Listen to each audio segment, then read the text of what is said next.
Hello friends, एडुटेरिया YouTube channel में आपका स्वागत है। हम देख रहे थे 7500 प्लस बुक का डिस्कशन और इसमें टोटल 150 प्रैक्टिस सेट को बारी बारी से वीडियो के माध्यम से हम डिस्कशन कर रहे हैं।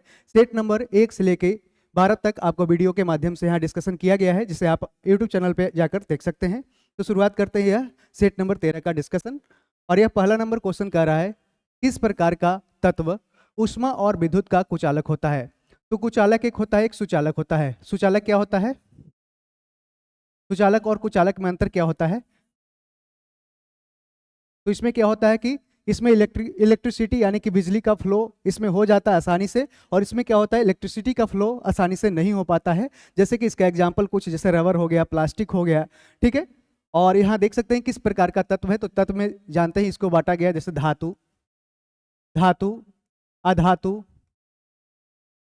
धातु, अधातु और क्या, तो उपधातु,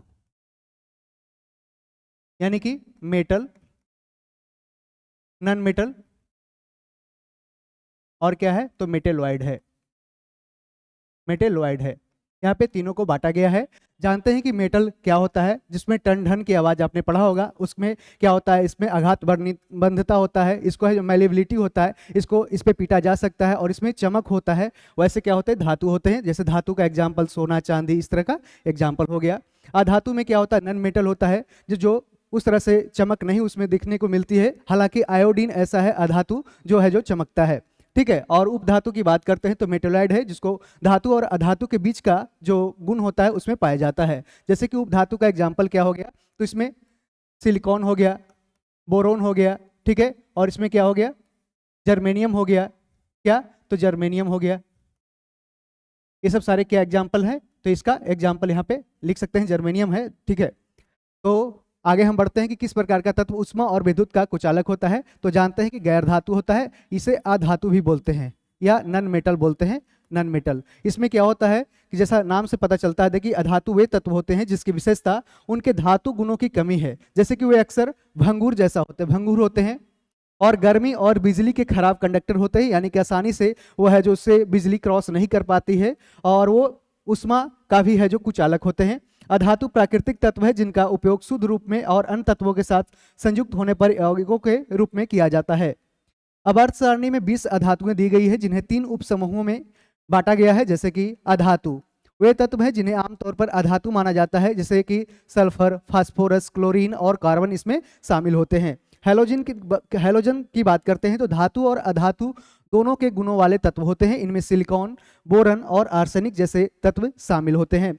उत्कृष्ट गैस, जिसे इनर्ट गैसेस बोलते हैं या नोबल गैस बोलते हैं, वे तत्व होते हैं जो अत्यधिक स्थिर होते हैं और अक्रियशील होते हैं, जैसे कि हीलियम, नियॉन और आर्गन, ऐसे सारे गैसें हैं। उत्कृष्ट गैस को अक्सर अधातु से अलग समूह माना जाता है, हालांकि वे तकनीक रूप से क्या है, अधातु है। तो आपने ऐसा जानते होंगे कि जैसे सोडियम क्या है, सोडियम एक मेटल है, ठीक है। तो 281 इसका इलेक्ट्रॉनिक कन्फिग्रेशन क्या है, तो 281 है। और ये क्या करता है, एक को है जो बाहर किसी को दे देता है, जिस कारण से क्या होता है, ये 2 8 10 यानी कि इनर्ट गैस बना लेता है। इनर्ट गैसेस ऑक्टेट पूरा करता है अपना, जो लास्ट में जो वैलेंसी है उसको मेंटेन करना, ऑक्टेट पूरा करने के लिए किसी एक को दे देता है। और वैसा ही जैसे क्लोरीन है, क्लोरीन जिसका क्या है, क्लोरीन का 17 एटॉमिक नंबर हो गया, 287 इसका क्या है, तो इसका इलेक्ट्रॉनिक कन्फिग्रेशन है, जिसमें 7 में क्या है, तो लास्ट में आ रहा है। और किसी से जब ये एक लेगा, तो जब एक लेगा तो इसमें क्या होगा, ऑक्टेट पूरा हो जाएगा, तो यानी कि 2 8 8 हो जाएगा। तो इस तरह से ऑक्टेट ये पूरा करेगा किसी एक से लेकर के, इस कारण से एक इलेक्ट्रॉन इसमें माइनस हो जाएगा, और इस पर क्या होगा, एक इलेक्ट्रॉन किसी को दिया है तो ये प्लस हो जाएगा, ठीक है। तो यहाँ पे गैर धातु इसका आंसर हो जाएगा। देख सकते हैं ये गैर धातु का एग्जाम्पल या अधातु का एग्जाम्पल है। अब हम आगे बढ़ते हैं। कह रहा है किसी गैस को द्रव में बदलने के लिए कौन सी स्थिति सबसे अनुकूल होती है। तो इसमें क्या होता है कि उच्च दबाव लगता है और कम तापमान होता है। जानते हैं कि किसी भी गैस का गतिज ऊर्जा बहुत ज्यादा होता है, गैस का गतिज ऊर्जा बहुत ज्यादा होता है, और उसमें जो मोलिकुलर फोर्स है वो बहुत ही वीक होता है, यानी बहुत कमजोर होता है, जिस कारण से वो क्या बहुत ज्यादा अधिक उस गतिज ऊर्जा में ये ट्रेवल करती है, ज्यादा इसमें काइनेटिक एनर्जी होती है। लेकिन जब इसमें तापमान को कम किया गया, जैसे टेम्परेचर को इसमें जैसे ही कम किया गया, तो क्या हो गया, ये उसका सिकुड़ना स्टार्ट हो गया, यानी कि ये क्या इसका लो प्रेशर, ये हाई प्रेशर में क्रिएट हो गया, हाई प्रेशर इसका हो गया। जैसे ही टेम्परेचर को डाउन किया गया तो क्या हो गया, एक दूसरे में ये दबने लगा। दबने लगने के कारण क्या होता है, आपस में जो मोलिकुलर फोर्स है वो है जो स्ट्रांग होना स्टार्ट हो गया, जिस कारण से एक बर्फ का निर्माण हो जाता है, एक गैस से सॉलिड बन जाता है। ठीक है, गैस से लिक्विड फिर सॉलिड बनेगा। क्या, तो जैसे ही जैसे तापमान को और कम करने का प्रयास करेंगे तब ये किसमें फीचर देखने को मिलता है, गैस में। और उच्च दबाव यानी कि हाई प्रेशर, तो दोनों कंसेप्ट को आप समझ ली, इस कारण से ऐसा होता है। यहाँ पे आप पढ़ सकते हैं कि कह रहा है कि गैस को ठंडा करके या संपीड़ित करके उन्हें द्रव में बदला जा सकता है। तापमान जैसे कि दो स्थिति में द्रवीकृत किया जा सकता है, जैसे कि तापमान कम करना, आपको हमने कंसेप्ट बता दिया, और उच्च दबाव लागू करना, यानी कि उसमें हाई प्रेशर देने के कारण क्या होगा, तो उसमें तापमान उसमें कम हो जाएगा। जैसे जैसे इसका अपोजिट होगा, जैसे टेम्परेचर बढ़ाएंगे तो उसमें प्रेशर कमेगा, और प्रेशर हाई करेंगे तो फिर क्या, तो ये टेम्परेचर डाउन होगा। ठीक है, जिस कारण से क्या होगा कि ये गैस को द्रव में बदलने के लिए स्थिति सबसे अनुकूल होती है, कौन सी, तो हाई प्रेशर और लो टेम्परेचर के कारण। ठीक है, इसका आंसर ऑप्शन ए करेक्ट हो जाएगा।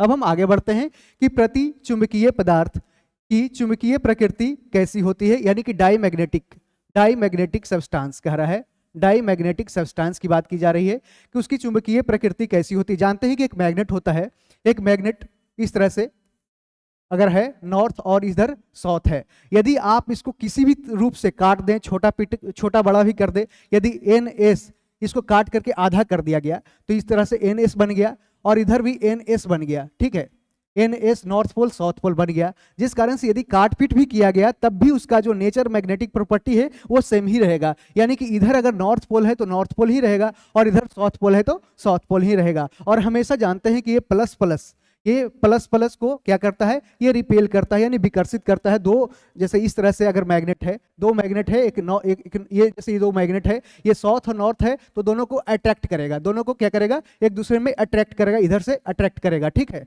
आपस में खींचेगा। लेकिन क्या होगा, जब इधर नॉर्थ है और इधर में नॉर्थ है तो दोनों एक दूसरे को क्या करेगा, दूर ढकेलेगा, यानी नॉर्थ क्या करेगा, रिपेल करेगा, और नॉर्थ साउथ क्या करेगा, अट्रैक्ट करेगा। ठीक है, जैसे कि प्लस माइनस का कंसेप्ट होता है कि प्लस माइनस एक दूसरे से चिपकते हैं, और प्लस प्लस भागते हैं, और माइनस माइनस भी भागते हैं। इस तरीके से आप समझ सकते हैं कि नॉर्थ साउथ ये इस तरह से मैग्नेटिक पोल होता है। और इसको है जो गर्म करने पे इसकी जो मैग्नेटिक पावर है, यानी चुंबक तत्व है, वो क्या होता है, मैग्नेटिक पावर घटते जाता है। क्या होता है, मैग्नेटिक पावर गर्म करने पे कमता है। ये क्वेश्चन भी पूछा गया है, गर्म करने पे क्या होता है कि मैग्नेटिक पावर ये कमता है, डिक्रीज होता है, मैग्नेटिक पावर चुंबकत्व घटता है। तो कह रहा है प्रति चुंबकीय पदार्थ की चुंबकीय प्रकृति कैसी होती है, तो ये ऋणात्मक होती है, क्योंकि यहाँ देख सकते हैं कह रहा है कि इन पदार्थों की चुंबकन शक्ति यानी मैग्नेटिक पावर क्या होता है, एक से कम होता है, यानी जब एक से कम होगा तो क्या हो गया, ये माइनस में चला जाएगा, माइनस में जाने के कारण क्या होगा, ये निगेटिव होगा। और वही बात करते हैं फेरोमैग्नेटिक की, यानी कि लौह चुंबकत्व की बात करते हैं, फेरोमैग्नेटिक की बात करते हैं, फेरोमैग्नेटिक सब्सटेंस की बात करते हैं। तो उसमें क्या होता है, जैसे निकेल और आयरन आता है, निकेल प्लस Fe, इसमें क्या होता है, एक से अधिक होता है, जिस कारण से क्या होता है, ये पॉजिटिव होता है। क्या होता है, पॉजिटिव होता है। इसमें चुंबकत्व क्या होता है, पॉजिटिव होता है। इसे क्या बोलते हैं, लौह चुंबकत्व बोलते हैं, लौह चुंबकत्व बोलते हैं। ठीक है, अब हम देखते हैं कि प्रति चुंबकीय पदार्थ के गुण क्या रहे, डायमैग्नेटिक के क्या गुण होते हैं। तो इसमें द्विध्रुव नहीं होते, यानी कि बाइपोल नहीं होते हैं। इन पदार्थों का चुंबकीय आघूर्ण क्या होता है, तो शून्य होता है। इन पदार्थों की चुंबकीय संवेदनशीलता नगण्य होती है, यानी कि न के बराबर होती है। इन पदार्थों की पारगम्यता यानी परमेबिलिटी अनुपात एकता से कम होती है। इन पदार्थों का चुंबकत्व शक्ति क्या होता है, एक से कम होती है। और इन पदार्थों पर क्यूरी का नियम लागू नहीं होता है। तो याद रखना है कि डायमैग्नेटिक सब्सटेंसेस पे क्या, तो क्यूरी का नियम लागू नहीं होता है। और इसका पहले एग्जाम्पल आप देख सकते हैं कि प्रतिचुंबकीय पदार्थों के कुछ एग्जाम्पल है, जैसे कि एंटीमनी है, विस्मत है, तांबा, सीसा, सिलिकॉन, सोना, चांदी, पारा, जल, सोडियम क्लोराइड आदि एग्जाम्पल किसके, तो डायमैग्नेटिक है। और ये क्वेश्चन भी पूछा गया है बीपीएससी पीटी में कि प्रतिचुंबकीय पदार्थ के कुछ एग्जाम्पल दे देते हैं आपको इस तरह से, और पूछे जाते हैं कि क्या इसमें प्रतिचुंबकीय तत्व कौन सा है। और यहाँ पे याद रखना है कि फेरोमैग्नेटिक क्या है, तो लोहा और निकल फेरोमैग्नेटिक सब्सटेंस है और इसका पॉजिटिव में होता है चुंबकत्व शक्ति। इन पदार्थों का द्विध्रुव आघूर्ण छोटा होता है और यह चुंबकीय क्षेत्र की विपरीत दिशा में होता है। इन पदार्थों की संवेदनशीलता तापमान से स्वतंत्र होती है, ठीक है, इसमें यह टेम्परेचर से बढ़ाने या घटाने से कोई ज्यादा फर्क नहीं पड़ता है। चुंबक इन पदार्थों को पीछे हटाते हैं। प्रतिचुंबकीय पदार्थ ठोस, द्रव और गैसों में पाए जा सकते हैं, यानी कि डायमैग्नेटिक जो सब्सटेंस होते हैं वो ठोस, द्रव और गैसों में भी पाए जा सकते हैं। यहाँ पे देख सकते हैं कि एंटीमनी, बिस्मत, तांबा, सीसा, सिलिकॉन, सोना, चांदी, पारा, जल, सोडियम क्लोराइड, इसमें सॉलिड, लिक्विड, गैस, ये तीनों इसमें शामिल होते हैं। ठीक है, तो इसका आंसर ऑप्शन बी करेक्ट हो जाएगा। आगे हम बढ़ते हैं। अगला प्रश्न है कि जैव सुरक्षा यानी बायोसेफ्टी की बात की जा रही है, बायोसेफ्टी की। जैव सुरक्षा पर कार्टाजेना प्रोटोकॉल, ये कार्टाजेना है कहां, तो ये कोलंबिया में है। कहां पे, कोलंबिया में है। कार्टाजेना प्रोटोकॉल का मुख्य उद्देश्य क्या है, तो इसका मुख्य उद्देश्य क्या है कि जीवित संशोधित जीवों के सुरक्षित संचालन और उपयोग के लिए नियम और प्रक्रियाएं को स्थापित करना। इसका जैसे कि इसको बोला जाता है LMO, यानी कि लिविंग मोडिफाइड ऑर्गेनिजम्स, और इसको बोला जाता है जेनेटिकली मॉडिफाइड या GMO भी बोला जाता है। GMO यानी कि जेनेटिकली मॉडिफाइड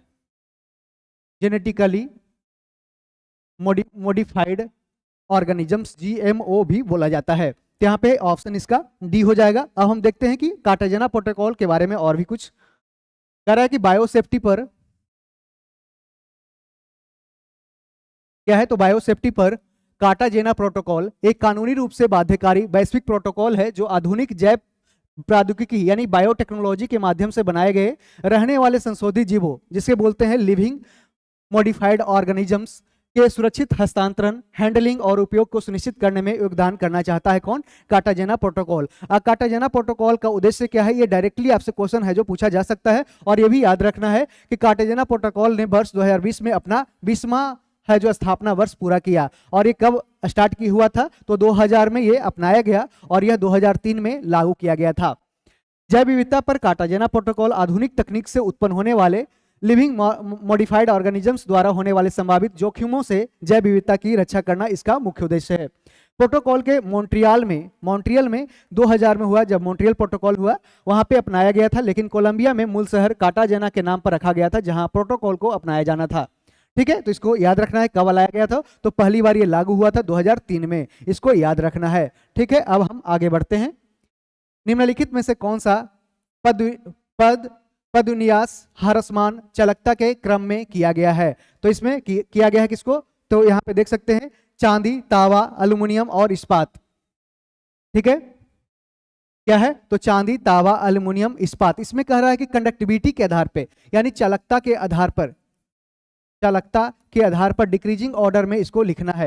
यानी कि सबसे ऊपर जानते हैं कि चांदी में सबसे ज्यादा चांदी silver is the best conductor of electricity, इसलिए चांदी को आगे, फिर तांबा, फिर एल्युमिनियम, इस्पात। और चांदी, तांबा, एल्युमिनियम का किस में यूज होता है, तो कंडक्टिंग वायर जो तार बनाते हैं उसमें है जो इसका इस्तेमाल किया जाता है। तो इसका आंसर ऑप्शन डी हो जाएगा। आगे हम और देख लेते हैं कि कह रहा है कि विद्युत चालकता का अर्थ है किसी पदार्थ में आवेश वाहकों या धारा के प्रवाह को संचारित या संचालित करने की क्षमता उसमें क्या होती है, किस तरह से वो इलेक्ट्रिसिटी उसमें फ्लो करती है।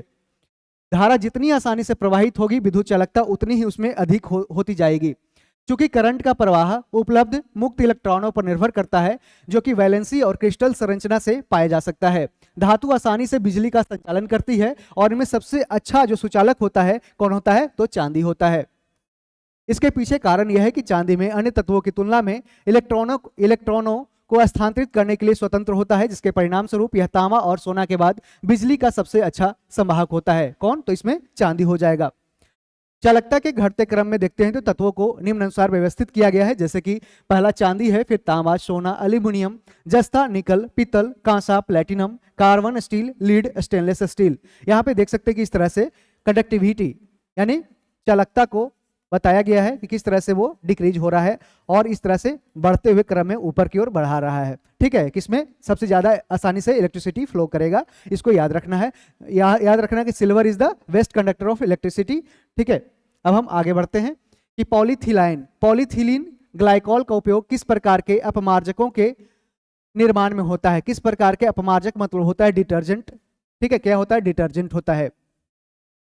इसका किस में निर्माण होता है, तो डिटर्जेंट के निर्माण में कहां पे कह रहा है कि पॉलीथिलीन ग्लाइकॉल का उपयोग किस प्रकार के अपमार्जकों के निर्माण में होता है। तो इसका आंसर अनआयनिक अपमार्जक हो जाएगा। अनआयनिक अपमार्जक, एक्सप्लेनेशन देख लेते हैं। अपमार्जक ऐसे रसायन को होते हैं जो जल में घुलनशील होते हैं, जैसे और अशुद्धियों के साथ मिलकर उन्हें जल में अधिक घुलनशील बनाते हैं। प्रदूषकों को खत्म करके कपड़े की ये सफाई करता है कौन, डिटर्जेंट करता है। आप देखते हैं कि डिटर्जेंट के द्वारा आप है जो अपने कपड़ों की सफाई आसानी से कर लेते हैं। अपमार्जक साबुन से इस अर्थ में भिन्न होते हैं कि हाथ के जल में लवण के संपर्क में आने पर वे मैल नहीं बनाते हैं। अपमार्जक एक लंबी श्रृंखला में कार्बोजिलिक एसिड समूह के अमोनियम या सल्फोनेट लवण होता है। अमोनियम या सल्फोनेट लवण होता है। इसके 3 श्रेणियों में इसको बांटा गया है, जैसे कि धन आयनित यानी कि पॉजिटिव आयन डिटर्जेंट। इसमें क्या आ रहा है, क्लोराइड, ब्रोमाइड और एसीटेट के चतुर्धारक अमोनियम लवण है ये। अपमार्जक का धनायन घटक हाइड्रोकार्बन की एक लंबी श्रृंखला और एक धनात्मक आवेश नाइट्रोजन परमाणु से बना होता है। ऋणायनित अपमार्जक माने कि नेगेटिव आयन डिटर्जेंट की बात कर रहा है, तो सोडियम एल्काइल सल्फेट और सोडियम एल्काइल बेंजीन सल्फोनेट्स को ऋणायनित अपमार्जक के रूप में जाना जाता है। अल्कोहल को सल्फ्यूरिक एसिड और फिर सोडियम हाइड्रोक्साइड के साथ मिलाकर ऋणायनित अपमार्जक बनाया जाता है। आपसे डायरेक्ट स्टेटमेंट भी पूछ सकता है कि कैसे बनाया जाता है। सोडियम एल्काइल बेंजीन सल्फोनेट्स अपमार्जक एक लंबी श्रृंखला के साथ एल्काइल बेंजीन सल्फोनिक एसिड के सोडियम लवण होते हैं। फिडेल क्राफ्ट्स लंबी श्रृंखला वाले एल्काइल हैलाइड के साथ बेंजीन का एप्लीकेशन से पैदा करता है, अल्किलेशन से पैदा करता है। ठीक है, अनायनी अपमार्जक क्या होता है कि जैसा कि नाम का तात्पर्य है कि इसमें कोई भी आयन इसमें उपलब्ध नहीं होता है, ये चार्जलेस होता है। पॉलीथिलाइन ग्लाइकॉल अस्टायरिक एसिड के बीच परस्पर क्रिया अनायनिक अपमार्जक का उत्पादन ये करती है। तो यहाँ पे देख सकते हैं किस तरह से अपमार्जक होते हैं और अपमार्जक के क्या क्या टाइप्स होते हैं, किस तरह से काम करता है। अणुओं की गतिज ऊर्जा का बढ़ता हुआ क्रम क्या है, तो जानते हैं कि किस तरह से मोलिकुलर फोर्स की आपको बात करते हैं। तो सबसे ज्यादा जो मोलिकुलर फोर्स होता है, सबसे स्ट्रॉन्ग कहाँ पे बाइंडिंग फोर्स कहाँ होता है, तो ये होता है ठोस में होता है। ठोस में मोलिकुलर फोर्स सबसे ज्यादा होता है, जिस कारण से उसके अणु आपस में ज्यादा चिपके रहते हैं, जुड़े होते हैं। ठीक है, उसके बाद द्रव में होता है। द्रव थोड़ा सा फैला होता है, इसके मोलिकुलर फोर्स थोड़ा सा इसे ठोस से कम होता है और गैस से थोड़ा ज्यादा होता है। और गैस में तो इसकी गतिज ऊर्जा ज्यादा हो जाती है, जिस कारण से ज्यादा ट्रेवल करते हैं, ज्यादा इधर से उधर घूमते रहते हैं। ठीक है, तो ठोस द्रव और गैस का कह रहा है गतिज ऊर्जा के आधार पे, तो सबसे ज्यादा किसमें गतिज ऊर्जा होता है, गैस में होता है, जिस कारण से आसानी से गैस है जो एक जगह से दूसरी जगह ट्रेवल कर लेते हैं, आसानी से फैल जाते हैं। ठीक है, ठोस एक जगह पे चिपका ही रहता है। तो गैस अवस्था में कण निरंतर सीधी रेखा में गति करते हैं। अणु की गतिज ऊर्जा उनके बीच आकर्षण बल से अधिक होती है, जिस कारण वे एक दूसरे से बहुत दूर होते हैं और स्वतंत्र रूप से गति करते हैं, जिस कारण से इसका गतिज ऊर्जा अधिक होता है। गैस के कणों के बीच में बहुत दूरी होती है, यानी कि एक दूसरे से बहुत दूर होते हैं, जिस कारण से वो ट्रेवल आसानी से करते हैं। और अधिकतर कणों के बीच अनिवार्य रूप से कोई भी आकर्षक बल नहीं होता है, अगर होगा तब तो वो चिपका लेगा और फिर ठोस बना देगा। ठीक है, इसका अर्थ है कोई भी विशिष्ट आकार या आयतन धारण करने के लिए गैस का कुछ भी मानक ऐसा नहीं होता है कि कोई भी ऐसा एक वॉल्यूम एफ इसका फिक्स हो। द्रव की बात करते हैं तो द्रव में कण आमतौर पर एक दूसरे को स्पर्श करते हैं, लेकिन उसके बीच कुछ खाली स्थान भी होता है। द्रव में कण एक दूसरे के ऊपर तैरते या खसकते हैं, लेकिन बर्तन के नीचे की ओर रहते हैं। ठीक है, इसका कुछ भी जैसे कि कणों के बीच आकर्षण बल एक विशिष्ट आयतन धारण करने के लिए पर्याप्त होता है, लेकिन इतना भी नहीं होता कि अणु एक दूसरे पर फिसलते रहें, और जिस शेप में इसको रखा जाए उसी उसका वो आयतन ये बना लेता है। ठीक है, ठोस की बात करते हैं तो ठोस द्रव की तुलना में क्या होता है, सघन होता है। इसका मोलिकुलर फोर्स स्ट्रांग होता है और ये बाइंडिंग फोर्स स्ट्रांग होता है, जिस कारण से एक दूसरे से चिपके रहते हैं। ठोस के कण एक दूसरे को स्पर्श करते हैं, उनके बीच बहुत ही कम स्थान होता है, बहुत कम गैप होता है। ठोस में आकर्षण बल कणों को कसकर रखते हैं ताकि कण एक दूसरे से आगे न बढ़े। उनका कंपन उनकी गतिज ऊर्जा से संबंधित होता है। ठोस में कण अपने स्थान पर कंपन करते रहते हैं और एक ज्यादा एक दूसरे से है जो नजदीक चिपके रहते हैं और ये ट्रेवल नहीं करते हैं। तो इसका आंसर क्या हो जाएगा, ऑप्शन ए हो जाएगा। गतिज ऊर्जा के आधार पे, बढ़ते हुए क्रम के आधार पे ठोस, द्रव और गैस। और यही बात करता है यदि आणविक बल की बात करें तो क्या होगा, तो यहाँ पे ठोस, द्रव और गैस उल्टा हो जाएगा, क्या, आणविक बल। ठीक है, आणविक बल की बात करें तो ये इसका ये हो जाएगा क्या, आणविक बल, यानी ठोस में सबसे ज्यादा, उसके बाद द्रव, उसके बाद गैस हो जाएगा। जबकि गतिज ऊर्जा में क्या होगा, ठोस, द्रव, गैस हो जाएगा। आगे हम बढ़ते हैं। नर में शुक्राणुजन का नियमन यानी रेगुलेशन किसके द्वारा किया जाता है, तो ये नर की बात करता है, इसमें एंड्रोजन, क्या हो जाएगा, एंड्रोजन हो जाएगा। एंड्रोजन किसका हार्मोन है, तो ये मेल हार्मोन है, मेल हार्मोन है। कह रहा है मुख्य महिला प्रजनन हार्मोन की बात करते हैं तो ये कौन कौन है, एस्ट्रोजन है और प्रोजेस्टेरोन है। एस्ट्रोजन और प्रोजेस्टेरोन क्या है, डायरेक्ट क्वेश्चन पूछता है कि एस्ट्रोजन और प्रोजेस्टेरोन क्या है, तो ये फीमेल सेक्स हार्मोन है। यह हार्मोन महिला के प्रजनन, एस्ट्रोजन की बात करते हैं तो यह हार्मोन महिला के प्रजनन स्वास्थ्य के लिए महत्वपूर्ण है और द्वितीयक लैंगिक विशेषताओं यानी कि सेकेंडरी सेक्सुअल फीचर्स, मासिक धर्म, गर्भावस्था और रजनोवृत्ति के विकास में भी ये शामिल होता है, कौन, तो एस्ट्रोजन होता है। जबकि प्रोजेस्टेरोन की बात करते हैं तो यह हार्मोन अंडा के उत्सर्जन के बाद गर्भाशय को निषेचित अंडे के लिए तैयार करने के लिए निर्मित होता है, कौन, प्रोजेस्टेरोन। मासिक धर्म चक्र में शामिल अन्य हार्मोनों में ये शामिल होता है फॉलिकल स्टिमुलेटिंग हार्मोन और ल्यूटिनाइजिंग हार्मोन, जिसे बोलते हैं क्या, तो FSH हार्मोन भी बोलते हैं, FSH और LH बोलते हैं। ठीक है, शरीर में कुल 50 हार्मोन होते हैं जिनमें से प्रत्येक जैविक कार्यों को शुरू करने या रोकने में महत्वपूर्ण भूमिका निभाती है। अब हम देख लेते हैं कि मेल हार्मोन्स किस तरह से होते हैं। तो टेस्टोस्टेरोन और एंड्रोजन हार्मोन शुक्राणुजनन को नियंत्रित करते हैं। शुक्राणुजनन के लिए जिम्मेदार कुछ और भी बातें हैं कि जैसे कि हाइपोथैलेमिक पिट्यूटरी ब्रिसन हार्मोनल अक्ष भी शुक्राणुजनन को नियंत्रित करता है, कंट्रोल करता है। इस अक्ष में हाइपोथैलेमस के बारे में बीपीएससी पीटी में 2 से 3 बार क्वेश्चन पूछा गया, क्या करता क्या है ये, तो ये टेम्परेचर को रेगुलेट करता है, टेम्परेचर तापमान को कंट्रोल करता है। तो इस अक्ष में हाइपोथैलेमस से गोनेडोट्रोपिन रिलीजिंग हार्मोन होता है, जिसे GnRH का कहते हैं, उसका उत्पादन होता है। यह हार्मोन पिट्यूटरी ग्लैंड, जिसे पीयूष ग्रंथि बोलते हैं या मास्टर ग्लैंड भी बोलते हैं, वहां से फॉलिकल स्टिमुलेटिंग हार्मोन यानी FSH और ल्यूटिनाइजिंग हार्मोन LH के स्राव को प्रेरित करता है। तो आपको याद रखना है कि FSH और LH के स्राव को कौन सा प्रेरित करता है, कौन आगे बढ़ाता है, तो ये कौन, पिट्यूटरी ग्लैंड करता है। ब्रिसन में, यानी ब्रिसन किसको बोलते हैं, टेस्टिस होता है, टेस्टिस यानी मेल हार्मोन का, जहां से वो सेक्रेशन होता है हार्मोन का, मेल सेक्सुअल रिप्रोडक्शन का ये पार्ट होता है। ब्रिसन में सर्टोली कोशिकाएं और लेडी की अंतराली कोशिकाएं शुक्राणु उत्पादन को आसान बनाने में मदद करती है। लेडी कोशिकाएं टेस्टोस्टेरोन का उत्पादन करती है। तो लेडी कोशिकाएं क्या करती है, तो ये टेस्टोस्टेरोन का उत्पादन करती है। टेस्टोस्टेरोन पुरुषों की द्वितीय यौन विशेषताओं के लिए भी जिम्मेदार है, यानी कि सेकेंडरी सेक्सुअल फीचर्स के लिए रिस्पॉन्सिबल कौन है, टेस्टोस्टेरोन है, सेकेंडरी सेक्सुअल फीचर्स। ठीक है, इसका ध्यान रखना है कि कौन, तो मेल में क्या पाया जाता है और फीमेल में कौन से हार्मोन पाए जाते हैं, इसको याद रखना है। तो इसमें टेस्टोस्टेरोन और एंड्रोजन हार्मोन क्या होता है, ये पुरुष में होता है, जबकि महिला में क्या होता है, एस्ट्रोजन और प्रोजेस्टेरोन होता है, इसको याद रखना है। अब हम आगे बढ़ते हैं। इन्फ्लुएंजा का विषाणु क्या है, तो ऑर्थोमिक्सो विषाणु के द्वारा है जो इन्फ्लुएंजा फैलता है। और इन्फ्लुएंजा से क्या होता है कि जानते हैं कि उसमें थोड़ा बुखार स्टार्ट हो जाता है, थोड़ा क्या होता है, यूजुअली हाई ही बुखार होता है, ज़्यादा होता है। इसमें है जो शरीर में मांसपेशियों में दर्द होना स्टार्ट हो जाता है, क्या होता है, नाक बहना स्टार्ट हो जाता है, शरीर दर्द करना स्टार्ट हो जाता है, कफिंग हो जाता है और फिर वोमिटिंग की भी स्थिति बनती है। और ज्वाइंट, जहाँ पे शरीर में ज्वाइंट्स है वहाँ भी दर्द पैदा हो जाता है। इस कारण से इन्फ्लुएंजा होता है। कभी जैसे आप यदि छींके तो आपके नाक और मुंह से क्या होता है, वाटर ड्रॉपलेट्स निकलता है, जो किसी दूसरे व्यक्ति के द्वारा इनहेल किया जाता है माउथ या नोज के द्वारा, जिस कारण से उसमें जब ये वायरस चला जाता है तो उसको भी इन्फ्लुएंजा होने का ये संक्रमण बना रहता है। ठीक है, जैसा कि कोविड-19 में ऐसा स्थिति ये वायरस के कारण होता है, जैसे कोविड-19 वायरस ये भी है जो वायरस के कारण होता है, और इन्फ्लुएंजा से ऊपर का ये कोविड-19 होता है। ठीक है, बात करते हैं वह औषधि कौन है जिसका प्रयोग अवसाद के नियंत्रण के साथ साथ अति तनाव के नियंत्रण में भी होता है, वो क्या कहलाता है, तो इक्वेनिल कहलाता है। क्या, इक्वेनिल होता है, ये क्या, इक्वेनिल होता है।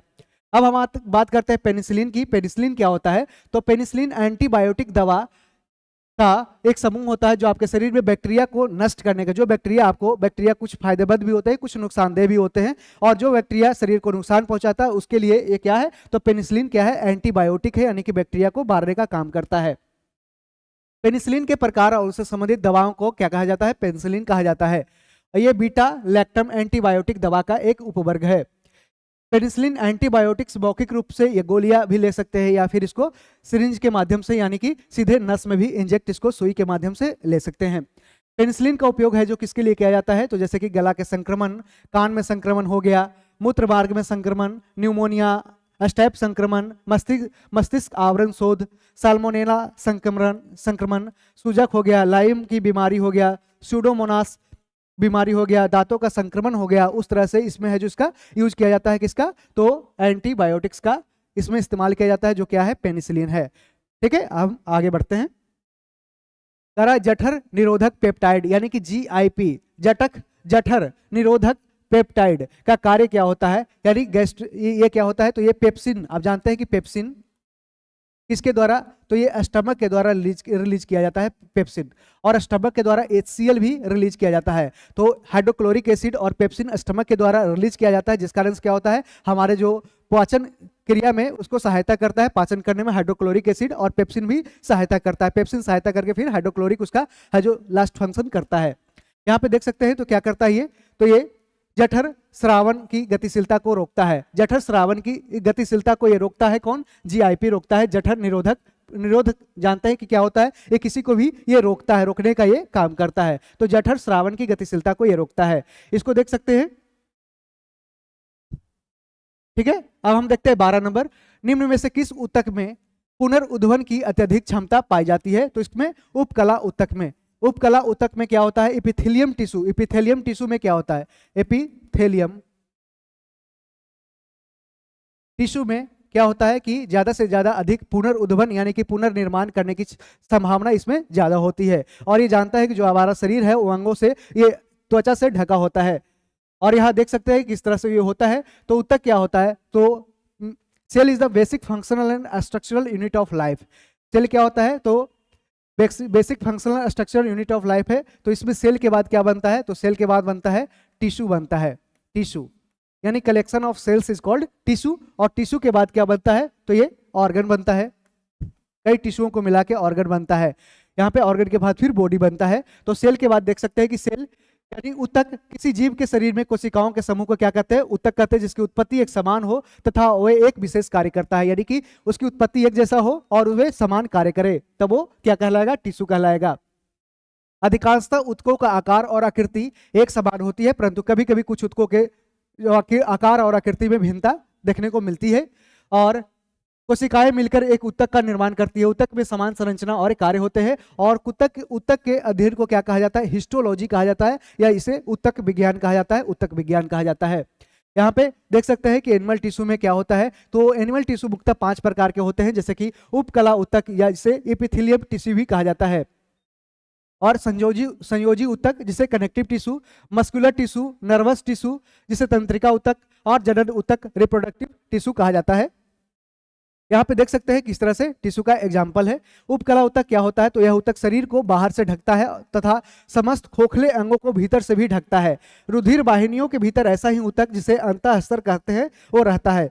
उपकला का मुख्य कार्य है रक्षण करना, शोषण करना और स्राव करना है। और इसके निम्न प्रकार है साधारण, स्तंभाकार, रोमस, स्तरित, परिवर्तनशील और रंजक कणकित इसका एग्जाम्पल है। इसको याद रखना है किस तरह से है जो उपकला ऊतक है जो काम करती है कि हमारे शरीर को एपिथेलियम टिश्यू से ये क्या करता है, शरीर के आवरण को ढका रहता है।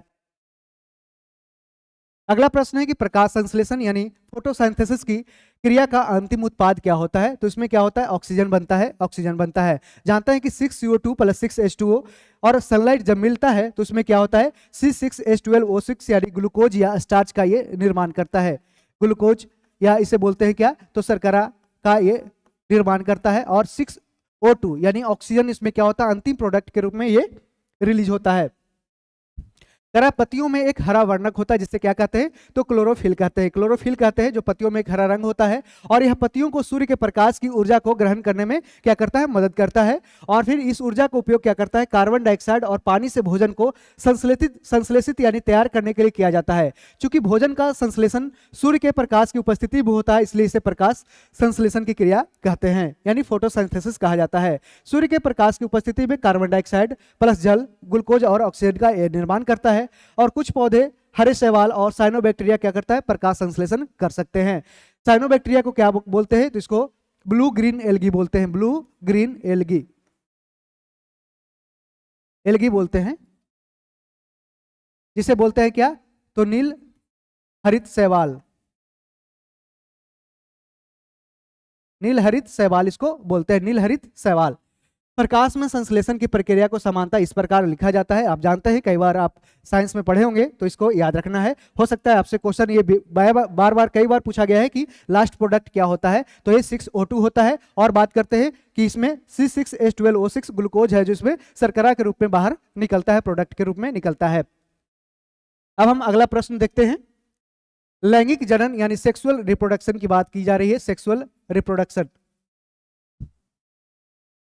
सेक्सुअल रिप्रोडक्शन का उत्पाद समानता उत्पन्न करता है क्या, तो समानता यह नए आनुवांशिक युग्म जिसमें भिन्नताएं आती है, जिसमें विभिन्नताएं पाई जाती है। यहाँ पे देख सकते हैं, कह रहा लैंगिक प्रजनन तब होता है जब दो माता पिता के जो युग्मक होते हैं वो एक युग्मनज यानी कि जाइगोट बनाते हैं, और उसमें जो जब बनता है, जब पैदा होता है बच्चा, तो उसमें उसका जो बेसिक फीचर्स है वो डिफरेंट होता है। संतानों में भिन्नता दो मूल जीवों से आनुवांशिक सामग्री के इस संयोजन से उत्पन्न होती है। और लैंगिक प्रजनन में अर्धसूत्री विभाजन और निषेचन की प्रक्रिया होती है, यानी फर्टिलाइजेशन की प्रक्रिया होती है। लैंगिक प्रजनन के कारण यह भिन्नता कई प्रकार से लाभप्रद है, जैसे कि अनुकूलता में वृद्धि होती है कि एक बदलते परिवेश में एक विविध जीन पूल होने से लाभप्रद लक्षणों वाले व्यक्तियों के उत्पादन की संभावना बढ़ जाती है, कि वैसे फीचर्स देखने को मिलते हैं जो काफी बेनिफिशियल होते हैं। यह प्रजातियों के पर्यावरणीय चुनौतियों जैसे कि नए शिकारियों, बीमारियों या आवास स्थितियों में परिवर्तन की प्रतिक्रिया में बेहतर ढंग से अनुकूलित या जीवित रहने में भी सक्षम बनाता है। जैसे कि मेल का होता है XY और फीमेल का क्या हो गया, XX हो गया। ये जब मिलता है तो या तो इस तरह से डॉटर या फिर XY बनता है, ये क्या होता है, तो XY या फिर मेल मेल, यानी कह सकता है कि ये सन और ये डॉटर बनता है। ठीक है, ये जब डॉटर बनता है, और यहाँ पे देख सकते हैं जब दोनों मिलता है तो दोनों का फीचर्स आता है, यानी माता और पिता दोनों का यहाँ पे जेनेटिक गुण है जो ट्रांसमिट किया जाता है आगे वाले पीढ़ी में, आगे बच्चों को। तो उसमें क्या होता है, उसमें ये इससे रोगों से लड़ने की क्षमता और भी अधिक अच्छी हो जाती है, उसमें कुछ और भी अलग पावर उसमें जनरेट हो जाते हैं। ठीक है, और रोग प्रतिरोधक क्षमता भी इसमें बढ़ जाता है, क्योंकि है जो दोनों का हो सकता है कि उसमें माता में कुछ गुण हो, पिता में कुछ गुण कम रहा हो, तो ये माता से मिल जाता है, कुछ पिता से मिल जाता है, जिस कारण से वो जेनेटिक जब उसका DNA ट्रांसमिट होता है तब क्या होता है, इस तरह से उसमें कुछ फीचर्स और भी स्ट्रांग हो जाते हैं और कभी कभी कुछ कम भी हो जाते हैं। ठीक है, तो यहाँ पे आगे बढ़ते हैं।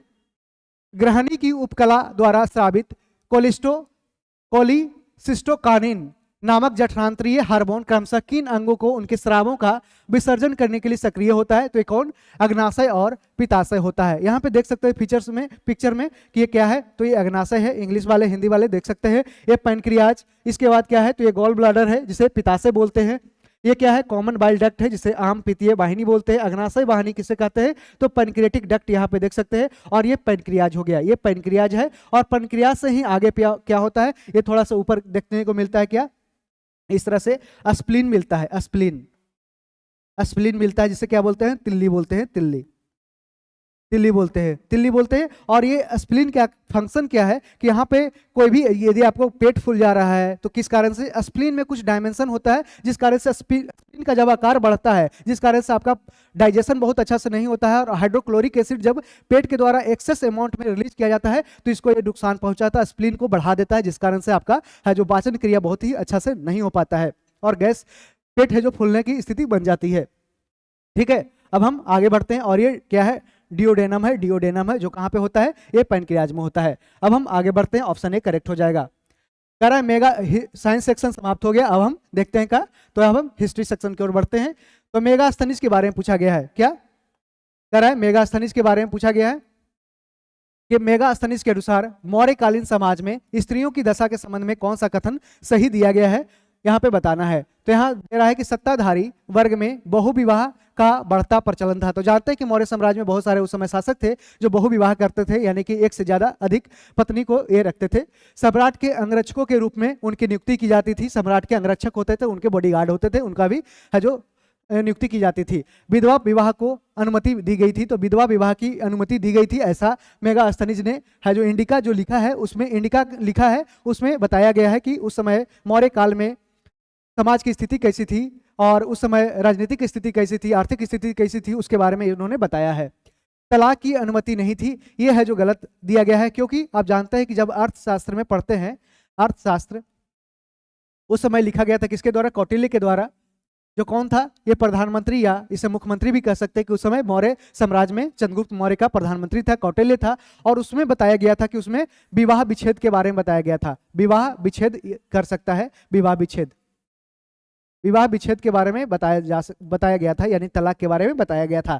जबकि मेगास्थनीज के अनुसार ऐसा ये कह रहा था कि स्टेटमेंट में दिया गया ऐसा नहीं है, तो ये गलत हो जाएगा। बाकी ये 3 है जो सही है। ये भी स्टेटमेंट यदि ये नहीं होता तो या फिर तलाक की अनुमति उसमें शामिल थी, तो चारों स्टेटमेंट गलत सही होता। यहाँ पे क्या होता, 1 2 3 सही है। मेगास्थनीज कौन था, तो सबसे पहला विदेशी राजदूत जो भारत में आया था वह कौन था, यही मेगास्थनीज था।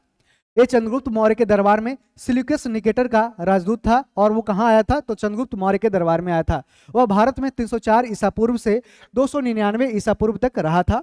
मेगास्थनीज मैगथन के संदर्भ मौर्य काल की सामाजिक और राजनीतिक स्थिति पर प्रकाश डालता है। ये मेगास्थनीज यहाँ पे करेक्ट कर लीजिए, ये क्या है, तो मेगास्थनीज। मेगास्थनीज किसने क्या लिखा है, तो ये इंडिका लिखा है, इंडिका लिखा है, इंडिका, ठीक है। और उनके अनुसार भारतीय समाज कितने जातियों में विभाजित था, तो 7 जातियों में। कई बार क्वेश्चन ये पूछा गया है, आपसे पूछ सकता है डायरेक्ट कि 7 जाति कौन कौन थे और इसमें कौन शामिल नहीं थे। जैसे कि दार्शनिक, फिलोसफर, किसान, चरवाहा, व्यापारी, योद्धा, पर्यवेक्षक और इसमें पार्षद इसमें शामिल था। गुलामी अनुपस्थित थी, इसको याद रखना है। जबकि उस समय स्लेवरी मौजूद था, लेकिन उस तरह से मेगास्थनीज को ऐसा लगता था कि उस समय स्लेवरी बहुत ज्यादा नहीं है, जिस कारण से उन्होंने अपनी किताब में यह वर्णन किया है कि गुलामी उसमें अनुपस्थित थी। हालांकि जो उस समय देखा जाता है कि गुलामी भी उपस्थित थी, ठीक है, लेकिन इसके मेगास्थनीज के अनुसार पूछे तो गुलामी अनुपस्थित थी। अब हम आगे बढ़ते हैं कि दक्षिणी भारत में सर्वप्रथम एक विस्तृत साम्राज्य का निर्माण किसने किया था, तो किसने किया था, तो चोल ने किया था। चोल वंश की स्थापना किसने किया था, तो विजयालय ने किया था। किसने, विजयालय ने किया था। चोलों जो 8 से 12वीं शताब्दी इस ईडी तक, एडी में है जो शासन करता है, और ये भारत के दक्षिण क्षेत्रों में सबसे लंबे समय तक शासन करने वाले राजवंशों में से एक के रूप में इसको याद किया जाता है। किसको, तो चोल वंश को। चोल का शासन कहाँ, तो 9वीं शताब्दी में शुरू हुआ, जब उन्होंने सत्ता में आने के लिए पल्लवों को हराया था। और इसका शासन 13वीं शताब्दी तक, 5 से अधिक शताब्दियों तक ये चलता रहा। मध्यकाल चोलों के लिए पूर्ण शक्ति और विकास का युग था। यह राजा आदित्य प्रथम और परांतक प्रथम जैसे राजाओं के द्वारा संभव हुआ। यहाँ से राजराज चोल और राजेंद्र चोल ने तमिल क्षेत्र में राज का विस्तार किया। बाद में कुलोत्तुंग चोल ने मजबूत शासन स्थापित करने के लिए कलिंग पर अधिकार भी कर लिया था। तो जानते हैं कि राजराज चोल राजराजेश्वर मंदिर या बृहदेश्वर मंदिर का निर्माण करता है 1030 एडी के आसपास, 1013 एडी के आसपास। और हम आगे बढ़ते हैं, इसके और भी देख लेते हैं कहाँ पे इसका लोकेशन है। तो यहाँ पे देख सकते हैं कि चोला का किस तरह से ये इधर डायनेस्टी फैला हुआ था, ठीक है। इसमें मेजर सिटी जो चोला का था, जैसे वहाँ पे देख सकते हैं कि चोला कहाँ का था, तो इधर कावेरी के क्षेत्रों में चोला फैला हुआ था, तमिलनाडु के क्षेत्रों में। और ये 848 से लेके 1279 एडी तक ये शासन करता है।